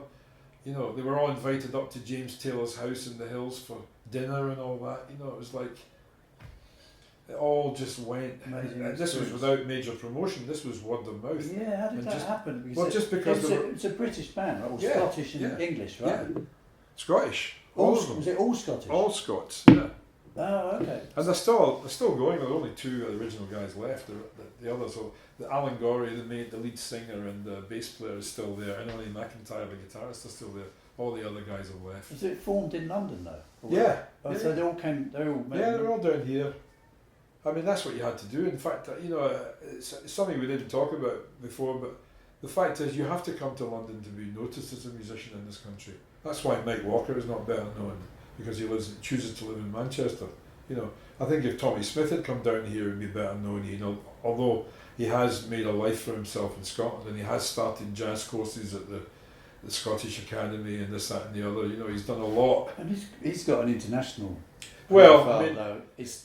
It's an interesting thing, that London thing. I think some people it's still do it without having to be here. It still persists though, Martin, I'll tell you, because the same reasons that made me leave Scotland in '69 still persist, you know. But this is amongst musicians you're talking about? No, I'm talking about just general profile, you know. Yeah. I mean, if I was living in Scotland, and I know a lot of great musicians up there, but the work opportunities are very limited.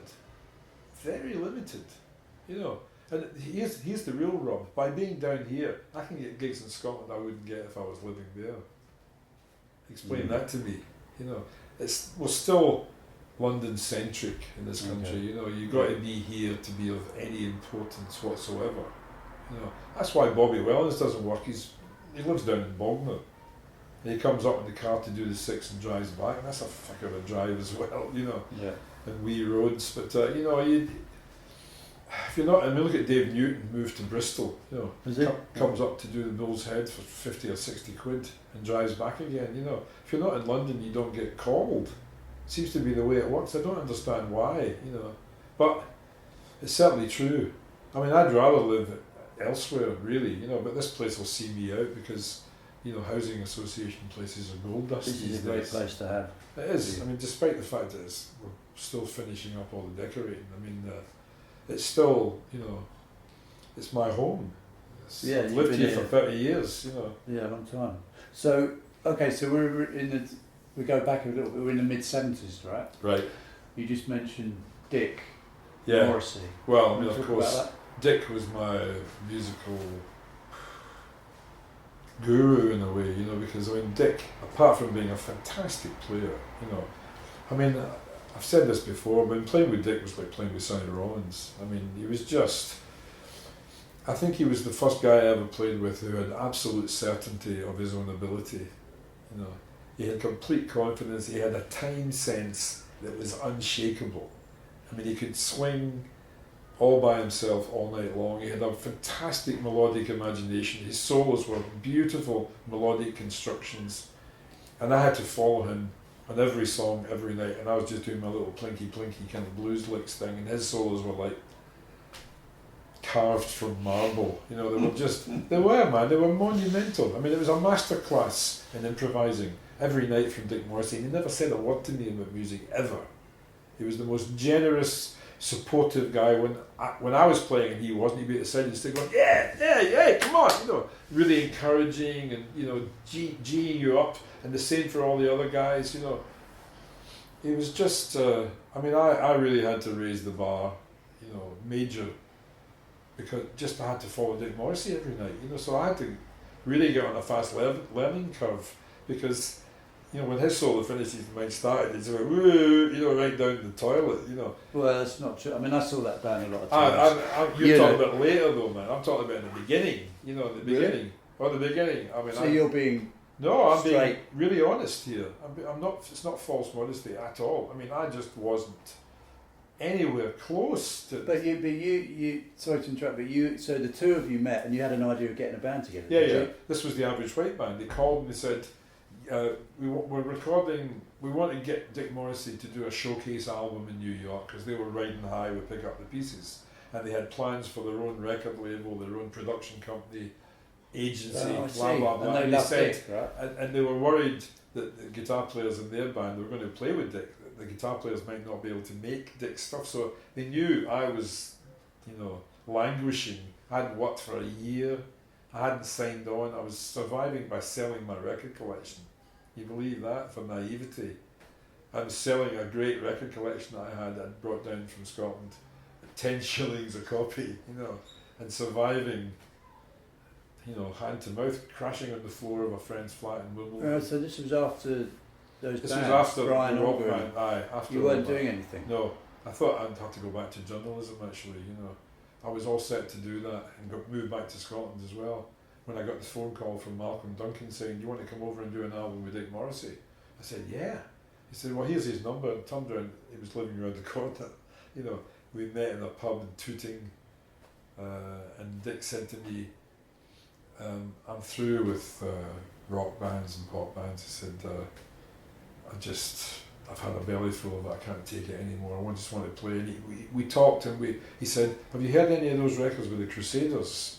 And any of those Stanley Turrentine?" I mean, he was thinking commercially, because those CTI albums with Stanley Turrentine and George Benson and stuff. He said, "I'd really love to make those kind of records because you can still blow on it and play jazz, but the kind of funk rhythm section makes that accessible to a bigger market, And I said, "Yeah, I love that stuff too, man." And I mentioned things. He said, "Yeah, I love it." So he came round to the room I was crashing in, and I had one of these wee battery amps. Remember those little pig nose kind of things, tiny little amplifiers that run off batteries. Oh yeah. With a wee sort of 3-inch speaker in it or something, and a guitar, because I had no equipment. All my stuff had been stolen.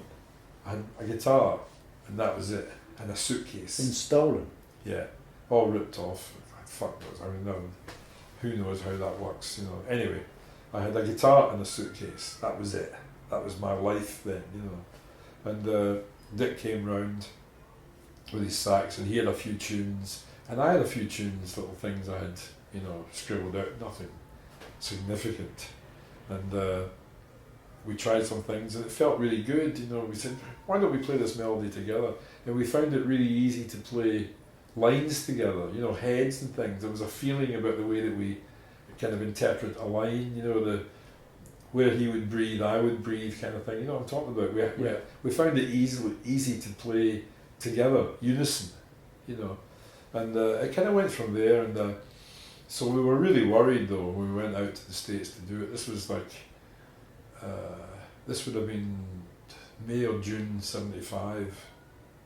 And like I say, I hadn't been playing. The only playing I'd done in that year was going up to a wee Irish pub on Wimbledon Common with a band that played jigs and reels all the time,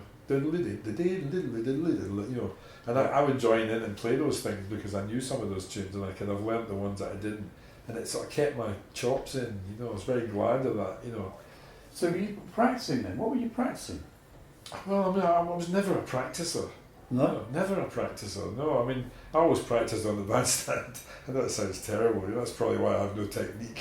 But I was never good at practicing, practicing scales or practicing exercises. I always liked the idea of having enough facility to just grab the moment at that time. And I know that's a naive thing to say because you have to have facility in order to think of anything to play. I know how difficult it is to be up there and be creative, but no.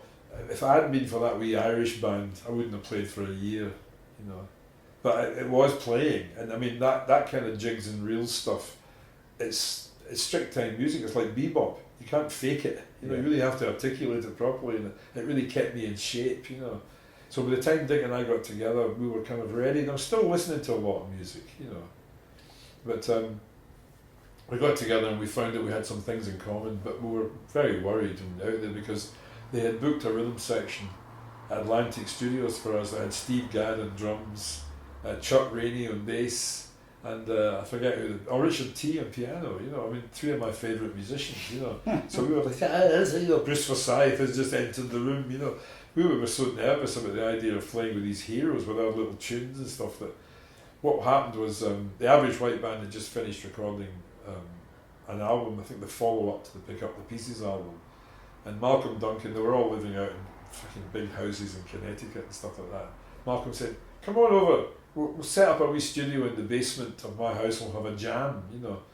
And I said, "Well, how about if I just give you guys sort of copies of the tunes we're thinking of doing? We could maybe jam on that." I said, "Yeah, great." You know, so we did that, you know, and they set up an 8-track in Malcolm's basement, and the Average White Band all came up, you know. So that meant there were 3 guitar players.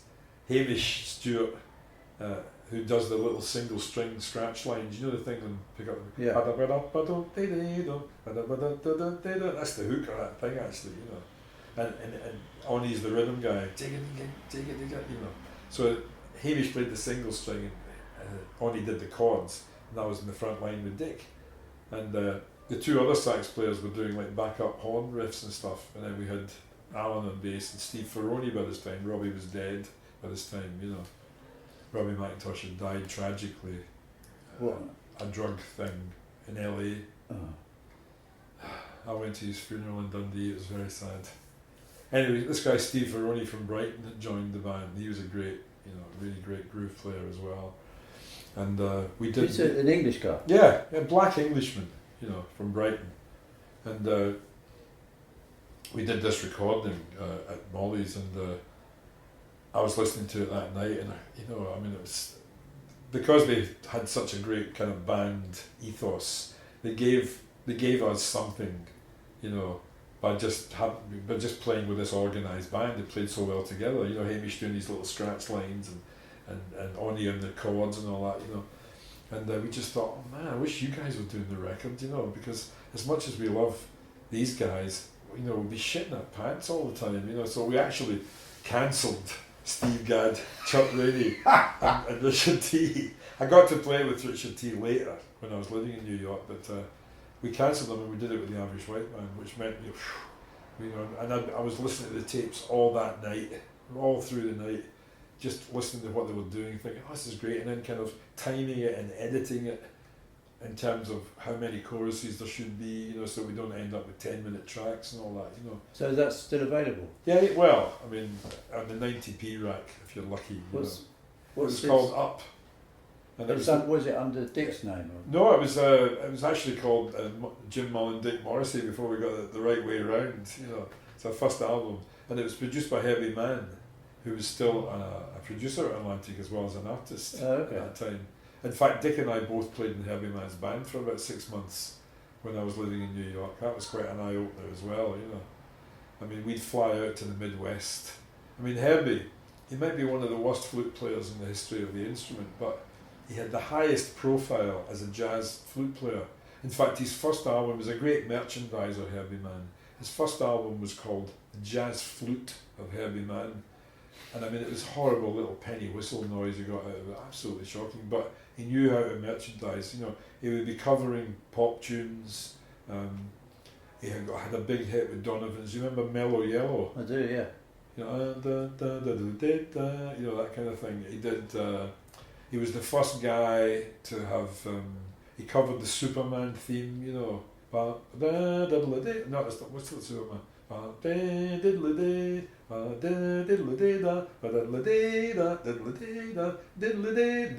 Superman thing. Yeah. And the cover was him ripping off his shirt with the Superman vest underneath, and Superman with 2 ends, you know. He was the first guy. He's very sus there. He was the first guy who had the word discotheque on an album cover.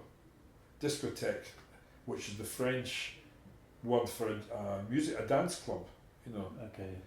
You know, it's true, when the soccer thing first started in the States, before it all collapsed, and now it's back again, when they had Franz Beckenbauer playing for the New York Cosmos, Herbie got the rights to do the theme song for the New York Cosmos, and it was a little 3-chord calypso that you or I could make up instantly right now, and it would be better than his, and it was played before, during the game, if there was any time out for a throw-in or something, you something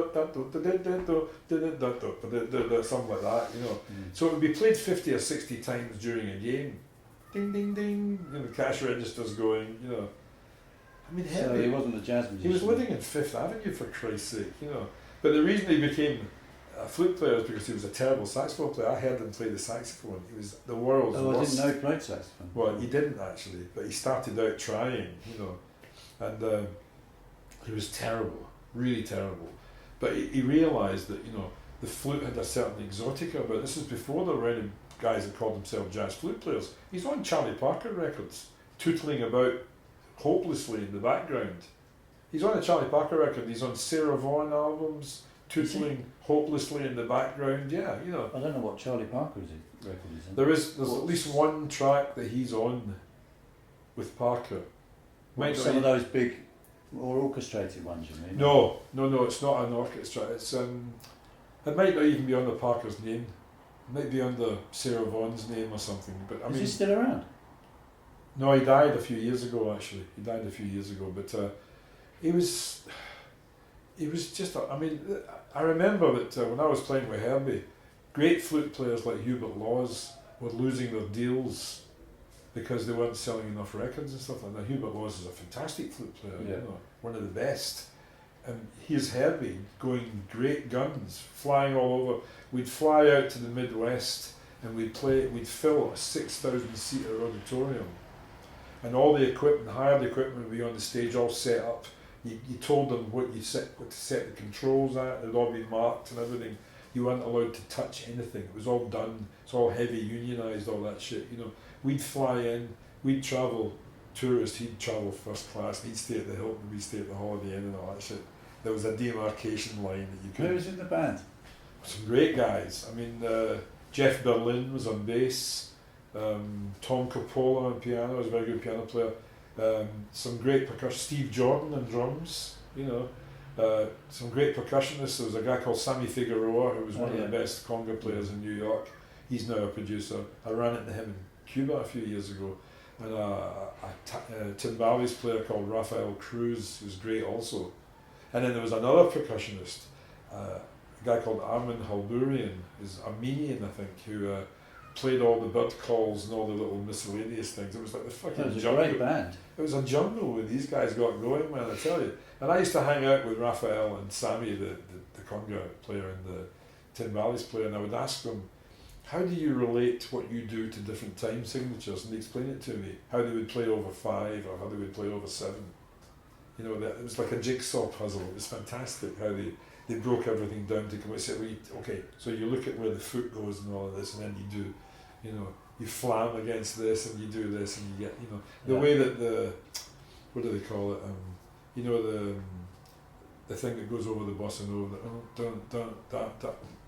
what, you mean the clave? The clave, the way that they relate to the clave rhythm in terms of different time signatures and stuff like that. But I'm simplifying it because I still don't understand all of it completely to this day, I even went for lessons, there's a lot of Brazilian musicians in London. I went for my first guitar lesson last year to a Brazilian guitarist called Gui Tavares, or Guitar Virus as my son called him. But he said, show me how you would do this, and of course I'm very nervous because he's kind of all over it, flying, I said, well, and I do my little dodgy, he said, wait a minute, no. He says, you're letting the notes ring. He says, you should dampen every note and stroke the strings with your nails. What? Plus, I said, how would you put these rhythms together? He says, there are hundreds of rhythms and they've all got names. And he said, you can apply any of them at any point that you like.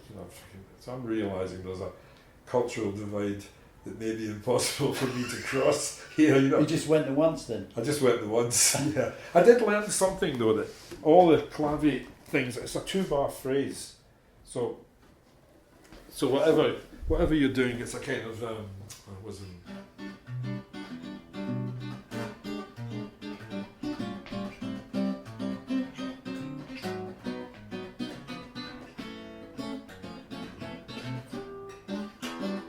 that kind of thing. It's a 2-bar kind of repeating thing, but these guys would be jumping all across the beat.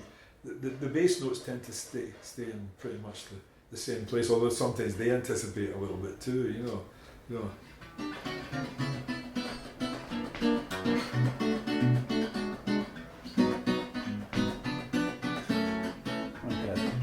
But it's compared to what these guys do, it's totally primitive. it was a humbling experience, I'll tell you that. When you were speaking to the percussion, you're hanging out with the percussionists. When you were talking about playing in 5 and 7, were the band playing in 5 and 7? No, Herbie couldn't do any of that stuff. I mean, so how did that come up then? I'm just I was just fascinated. I mean, I was so curious about where these guys came from. I mean, Rafael Cruz didn't speak English. He was from Puerto Rico. He did not speak English. He spoke Spanish. Yeah. And if you talk to him and say, "Hey, Raf, how you doing?" "All right, everything cool, man." That was it. That was all he had, was "everything cool, man." That was his entire English vocabulary right there. But they were great guys, and I was just fascinated to try and know something about what they knew. Yeah. It was just, because when I was living in New York, I used to go to a lot of jam sessions and stuff. That happened in lofts. Because lofts are the top. Oh, not public jam sessions. No. Just people playing. Musicians, musicians that knew each other. You wouldn't. Not anybody could go. It would just be a private thing in somebody's house, because those lofts are the top floor of an office building, so there's nobody there, outside of office hours, and so you can jam all night long. And some guys in Brooklyn had those lofts, and we used to go there and jam. I met a lot of musicians that way.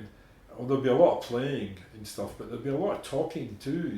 People would say, "This tune here, what is it that happens on that part there? I could never figure that out." Guys, here's what that is. And there was a lot of kind of musical communication on these things, which I was fascinated by. People would exchange and explain things. So that was interesting for me. Do you think American musicians do that more generally? I think there's generally maybe a more open approach to the learning experience. Now, I can't say that it's different here, because I'm hearing all these great musicians coming up here, but when I was growing up, it was like people would keep quiet about their weaknesses and concentrate on their strengths. But over there, guys would say to me, "Oh man, I'm really terrible at this shit. I've got to practice that all day long to try and, So people would expose their weaknesses in order to try and eliminate them, to get better at it, Mm. So that was where I was coming from. It got me practicing, actually, probably for the first time in my life, because in New York you really had to raise the bar somewhat. What musicians did you meet there when you? Oh, millions of them. Loads and loads of them. I mean, I actually auditioned for the Brecker Brothers band when I was there. And I was no way ready for it. And we just played.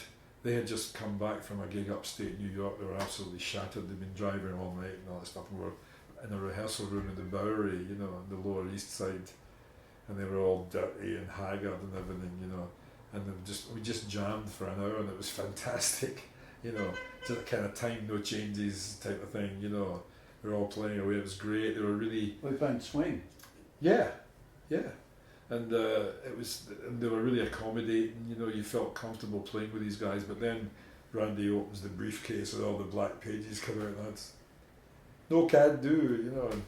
And he tried to make me go through it. He said, "No, just try it." And he's handing me Skunk Funk or something. And it's all upside down harmony. I'm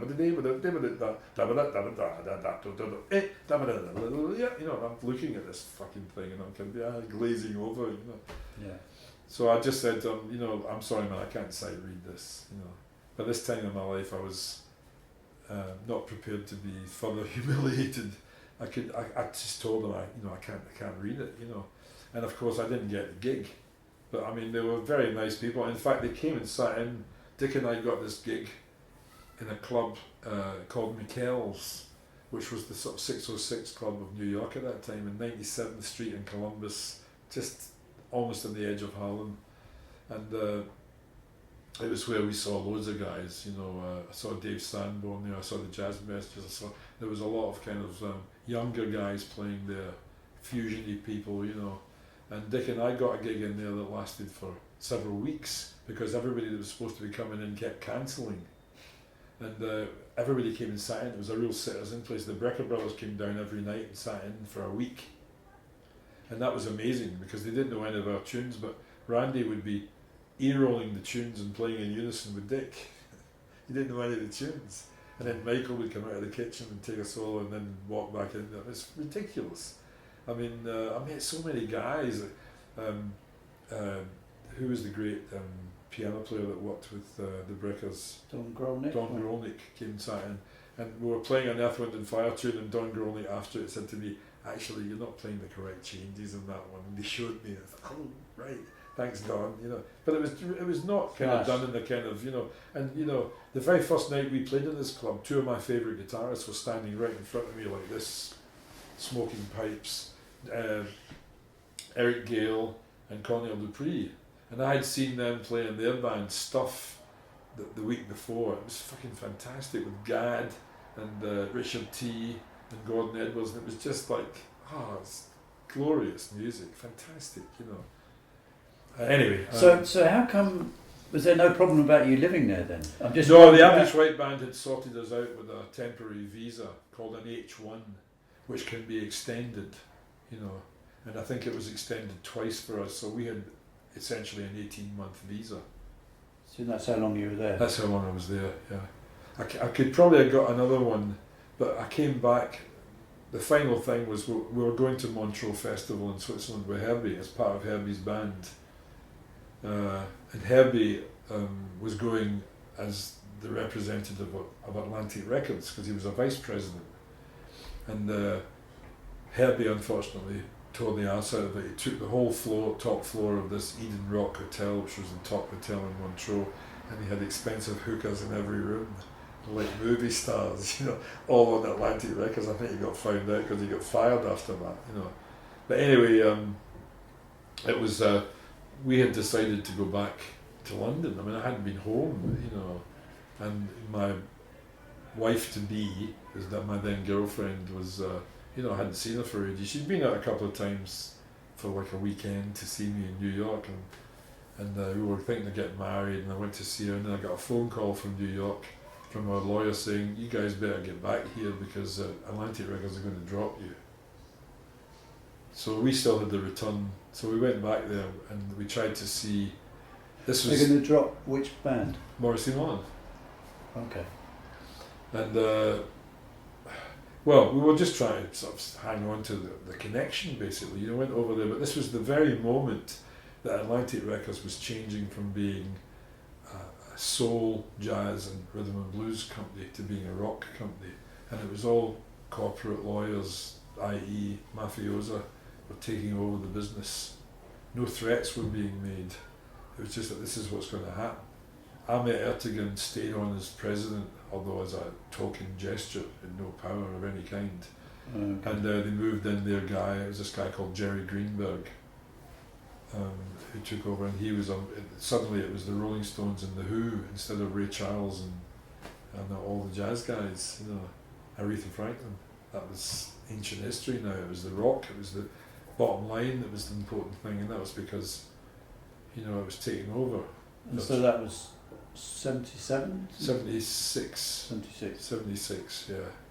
And we were, we didn't even figure on the radar at all. Okay, so while you were working? Yeah, yeah. But I mean, what New York did for me was it made me realise that I really wanted to pursue a career in music. So when we came back, Dick Morrissey and I decided to keep the band going, and then we had various versions of it going here, and then when that finished after 15 years, we did different things. I got my own band together. I had a really good quartet with Gareth Williams, Gary Husband and Mick Hutton. We did about 4 or 5 CDs with that band, but nobody was very interested in it. Actually, I thought it was a great band, and then since then I've had the organ trio. The original band was with Jim Watson, now it's Mike Gorman, Matt Skelton. Stan does some gigs with us, Stan Saltzman. Yeah. Plus I've been working with singers. I'd worked with Claire on and off. Zoe's a singer. We just got an album out with Stan, Gareth, Mick, and Enzo Zarilli, the Italian guy that comes back and forth. In fact, I played with him when I was in Italy last week.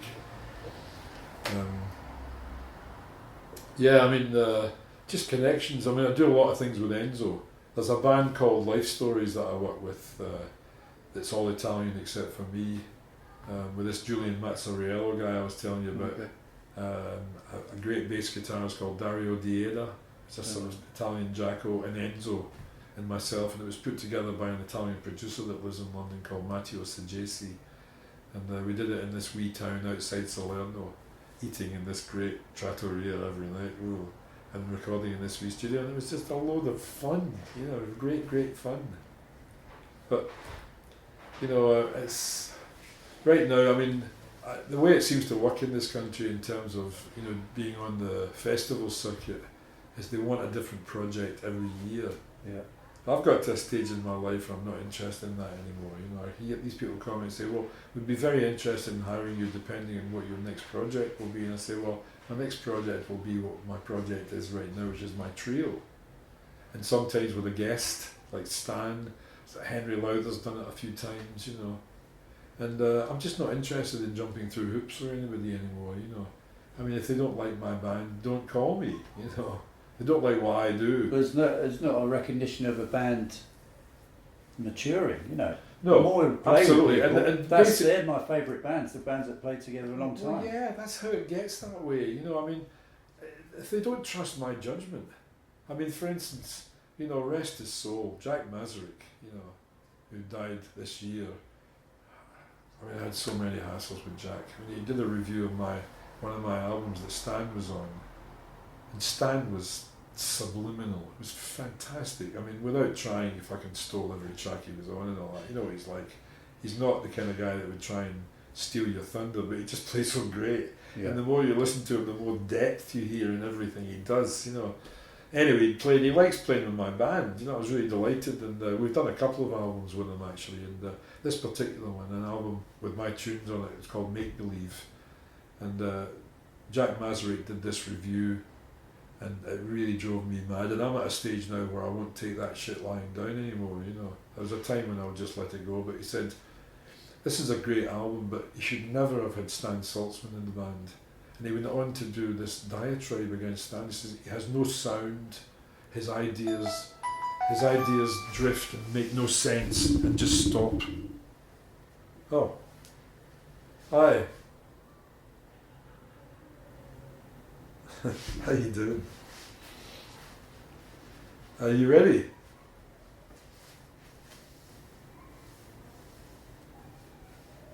It won't be long, actually, no. This is from the kitchen. Hello. It won't be long, darling, don't worry, I'll see you soon, okay? Alright, bye. Thanks for calling. We've been going to, what we can do, because what's happened is, we can get back to Jack in a minute, but what's happened is, we talked a lot about up to the 70s, and then you did Dick Morris's that band for 15 years, and you started talking about what you do now, briefly. We can wind it up now, or we could do another interview if you want, in that period in more detail. Well, there's not that much. Are you okay? I mean, the thing is, the fusion years are kind of, I mean, one of the things about getting old is you start to see a perspective, and you start to see why some things stay around and some things go away, And I think the 70s and 80s especially, most of that music's gone away. It just doesn't have the strength to survive, basically, it was too one-dimensional, You mean Morrissey Mullen, do you? Well, Morrissey Mullen, amongst others, I mean, just that kind of genre, it was not interesting enough to survive. I mean, you look back to the music of the 50s and 60s, and it's still as interesting today as it was then. But to me, a lot of the music, and I'm talking specifically about the kind of fusion music that was happening in the 70s and 80s, it's gone away because it wasn't good enough to survive, basically, And I do feel that, and I think that's why, I mean, Dick saw it coming first, and he left the band because he said, I don't really want to do this anymore. And Dick was the straightest guy you could ever. He said, it's not because I don't like any of you guys, and I like you as people, I like you as players, but I just don't want to do this music anymore. He just wanted to go back to doing. Dick was the least ambitious guy I ever met in my whole life. He was happy to do the pig and whistle and just blow a few standards, and that was it. And I was disappointed when he did it because I thought we still had a lot of life left in it. As a matter of fact, we're doing a Morrissey Mullen legacy thing right now, with all the original guys except for Dave Lewis instead of Dick and Mike Gorman instead of Pete Jacobson, because there's still people out there that want to hear that. It's only an occasional band, but we're doing other stuff too. It's not just like it's a history lesson or something, but I realised after Dick left and the band virtually had to break up because we couldn't get any gigs. The name was the thing that was now missing, and they wouldn't take a chance. We tried to keep it going with Tim Whitehead, in place of Dick, but nobody was interested, and the gigs were getting cancelled right, left and centre. So, oh, really? yeah. Wow. So that's when I started doing my own thing, getting little bands together, and really from then on it's been just really following my nose in terms of, like you do. I mean, I've got 120 tunes published, but I don't hardly ever play my tunes anymore, because I just, it seems to me that you write tunes for a specific purpose and you play them for a couple of years and then you do something else.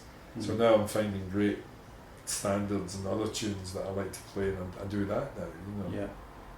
And there are so many great songs around, Yeah. Plus working with Zoe, she picks a lot of very unusual things and we work on arranging that. She came into Italy with me and sat in on all my gigs. Went down at Storm actually, damn sight better than that. I was really pissed off. But no, I just follow my feelings. I mean, I don't think you can really plan your career out on a daily basis anyway, just the way it works out, Yeah. Things might change, I don't know, but I'm quite happy to just plod on the way I'm doing now. Do you have, does someone represent you? No. You never had that? Or? Never. I mean, even in the Morrissey Mullen days, sometimes Ronnie Scott's agency would call us up and offer us a gig, BPR, because that's all ancient history now. Yeah. Never really had management or agency representation.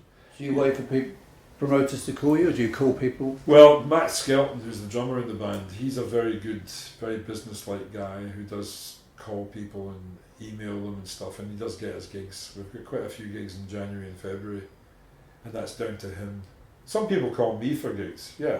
But mainly it's due to Matt kind of hustling. He's good at that. He's very business-like, very pleasant and business-like on the phone.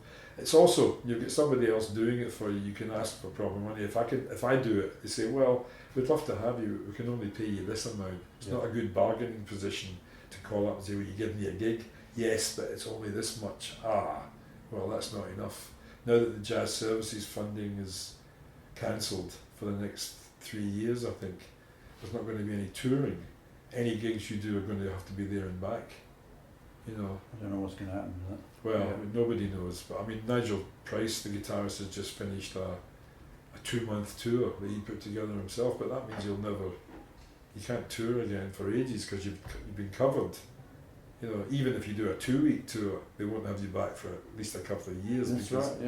Yeah. That's the way it is. There's not a huge network, and that's the downside. But some things are worth doing. It's not always going to be on a platter. You have to work to get what you get, and there's always going to be people that are interested in this music. I still do a lot of guest spots also. People that can't afford to have the band, and I go up there on the train, or maybe Zoe comes with me, and we either come back or we stay out. That kind of thing. But it's a perilous existence, basically. I've been out here a couple of times in the last year, and I've got a huge tax bill that's going to clean me out next month, actually. So I've got back to that stage again, which at this point in my life I would hope that I'd be able to be a little more, able to pick and choose, but I have to take more or less everything that comes in, just to survive. I mean, I'm a pensioner now, but that takes care of the rent, and that's it. Still got to find all the bills and everything else, and survival. But I'm not complaining. That's the way it is. A lot of guys are worse off than me. People struggling to pay a mortgage and all that. So but when you say, just a quick thing, you said you've been out to Blue Note, Tokyo. Yeah.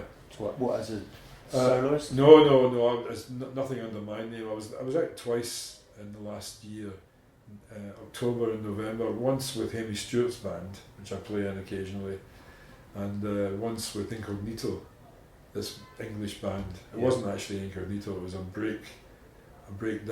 breakaway from that band. It's run by a guy called Bluey, John Paul Molnick, his name is. He's a Mauritian guy, and he put this little band together that I'm a kind of featured soloist in, called Citrus Sun, and he's huge in Japan. And we went out there for a week, and I had a week at the Blue Note Tokyo, although I had to buy this T-shirt. It's a great club. I mean, the clubs out there are just outrageous. They're organised. It's like a fucking opera house. The lighting, the sound system, it's like a record. and you get CDs and DVDs of the shows every night, and it's the best lighting of any show you've ever seen in your life, and the sound is mixed. They've got 3 cameras, and the sound is mixed correctly, you know, and it's just. And then when I went with Hamish, we played at the Cotton Club, which is right next to the Central Railway Station in Tokyo, in what they call the Marunouchi building, and it's on the 10th and the 11th floor. They've knocked a hole through the floor, and they've got like a balcony around looking down, you know.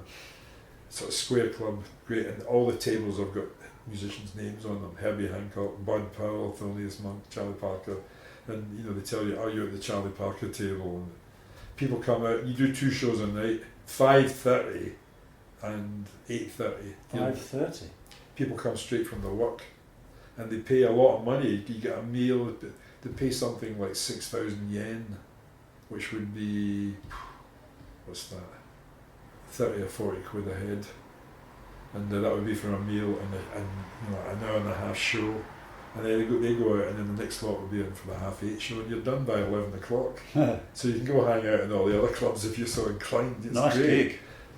Japan's fantastic, man. I love it. I've done all the Blue Notes. You know, they own the franchise, the Blue Note franchise. There's 5 Blue Notes in Japan: Tokyo, Nagoya, Yokohama, Kyoto, and Fukuyama on the South Island. 5 Blue Notes. They also own the New York one, the Paris one, and there's one in Milan, and I've played all of them except the Paris one. But it's a real, but they're really sweet guys, really sweet people, you know, absolutely great. My guitar broke down one night in Tokyo, and they said, call Ryuichi or something, and this young kid comes in and says, can you fix his guitar? He's taking my guitar apart and, you know, putting things through it and threading things. He fixed it, and it cost me 25,000 yen, but I mean, this is a guitar that's been on the road for 30 years, it needed fixing, you know. Well, they're really taking care of you. They take care of everything, you know. I had to get a loan to pay it, or, you know, from the club, and then paid them back when I got my wages, you know. But no, it's great. I love it. You know, they really look after you, and there's a kind of naivety about Japanese people. It's very warming, actually. You know, I mean, I've done it with Hamish. I've done it with Bluey Incognito. I've also done it with this singer that I used to work with called Terry Callier, this Black American singer-songwriter from Chicago who died last year, unfortunately. And Terry writes all these beautiful kind of mood pieces, and you get to play in that band also. You know, you look at the audience, they'd be crying. People would be in tears because they give themselves so completely to it. And the thing I could never believe is how that they could embrace the culture of the country that dropped the atom bomb on them. You know, you think they'd want to run a mile from that, but they don't. They embrace it. You know, they just welcome it. I'm going to go and get some stuff because I don't want to eat too late because it hasn't gone in the oven yet. I need I need some salt to do the aubergine before I can. That's 30 minutes with the salt, if that makes sense. Oh, okay. Before I put it in the oven. Do you need some money? No, I've got some. So All right, I'm just darling. going to get some salt. Okay. Need the keys. I've been abandoning you in the kitchen then.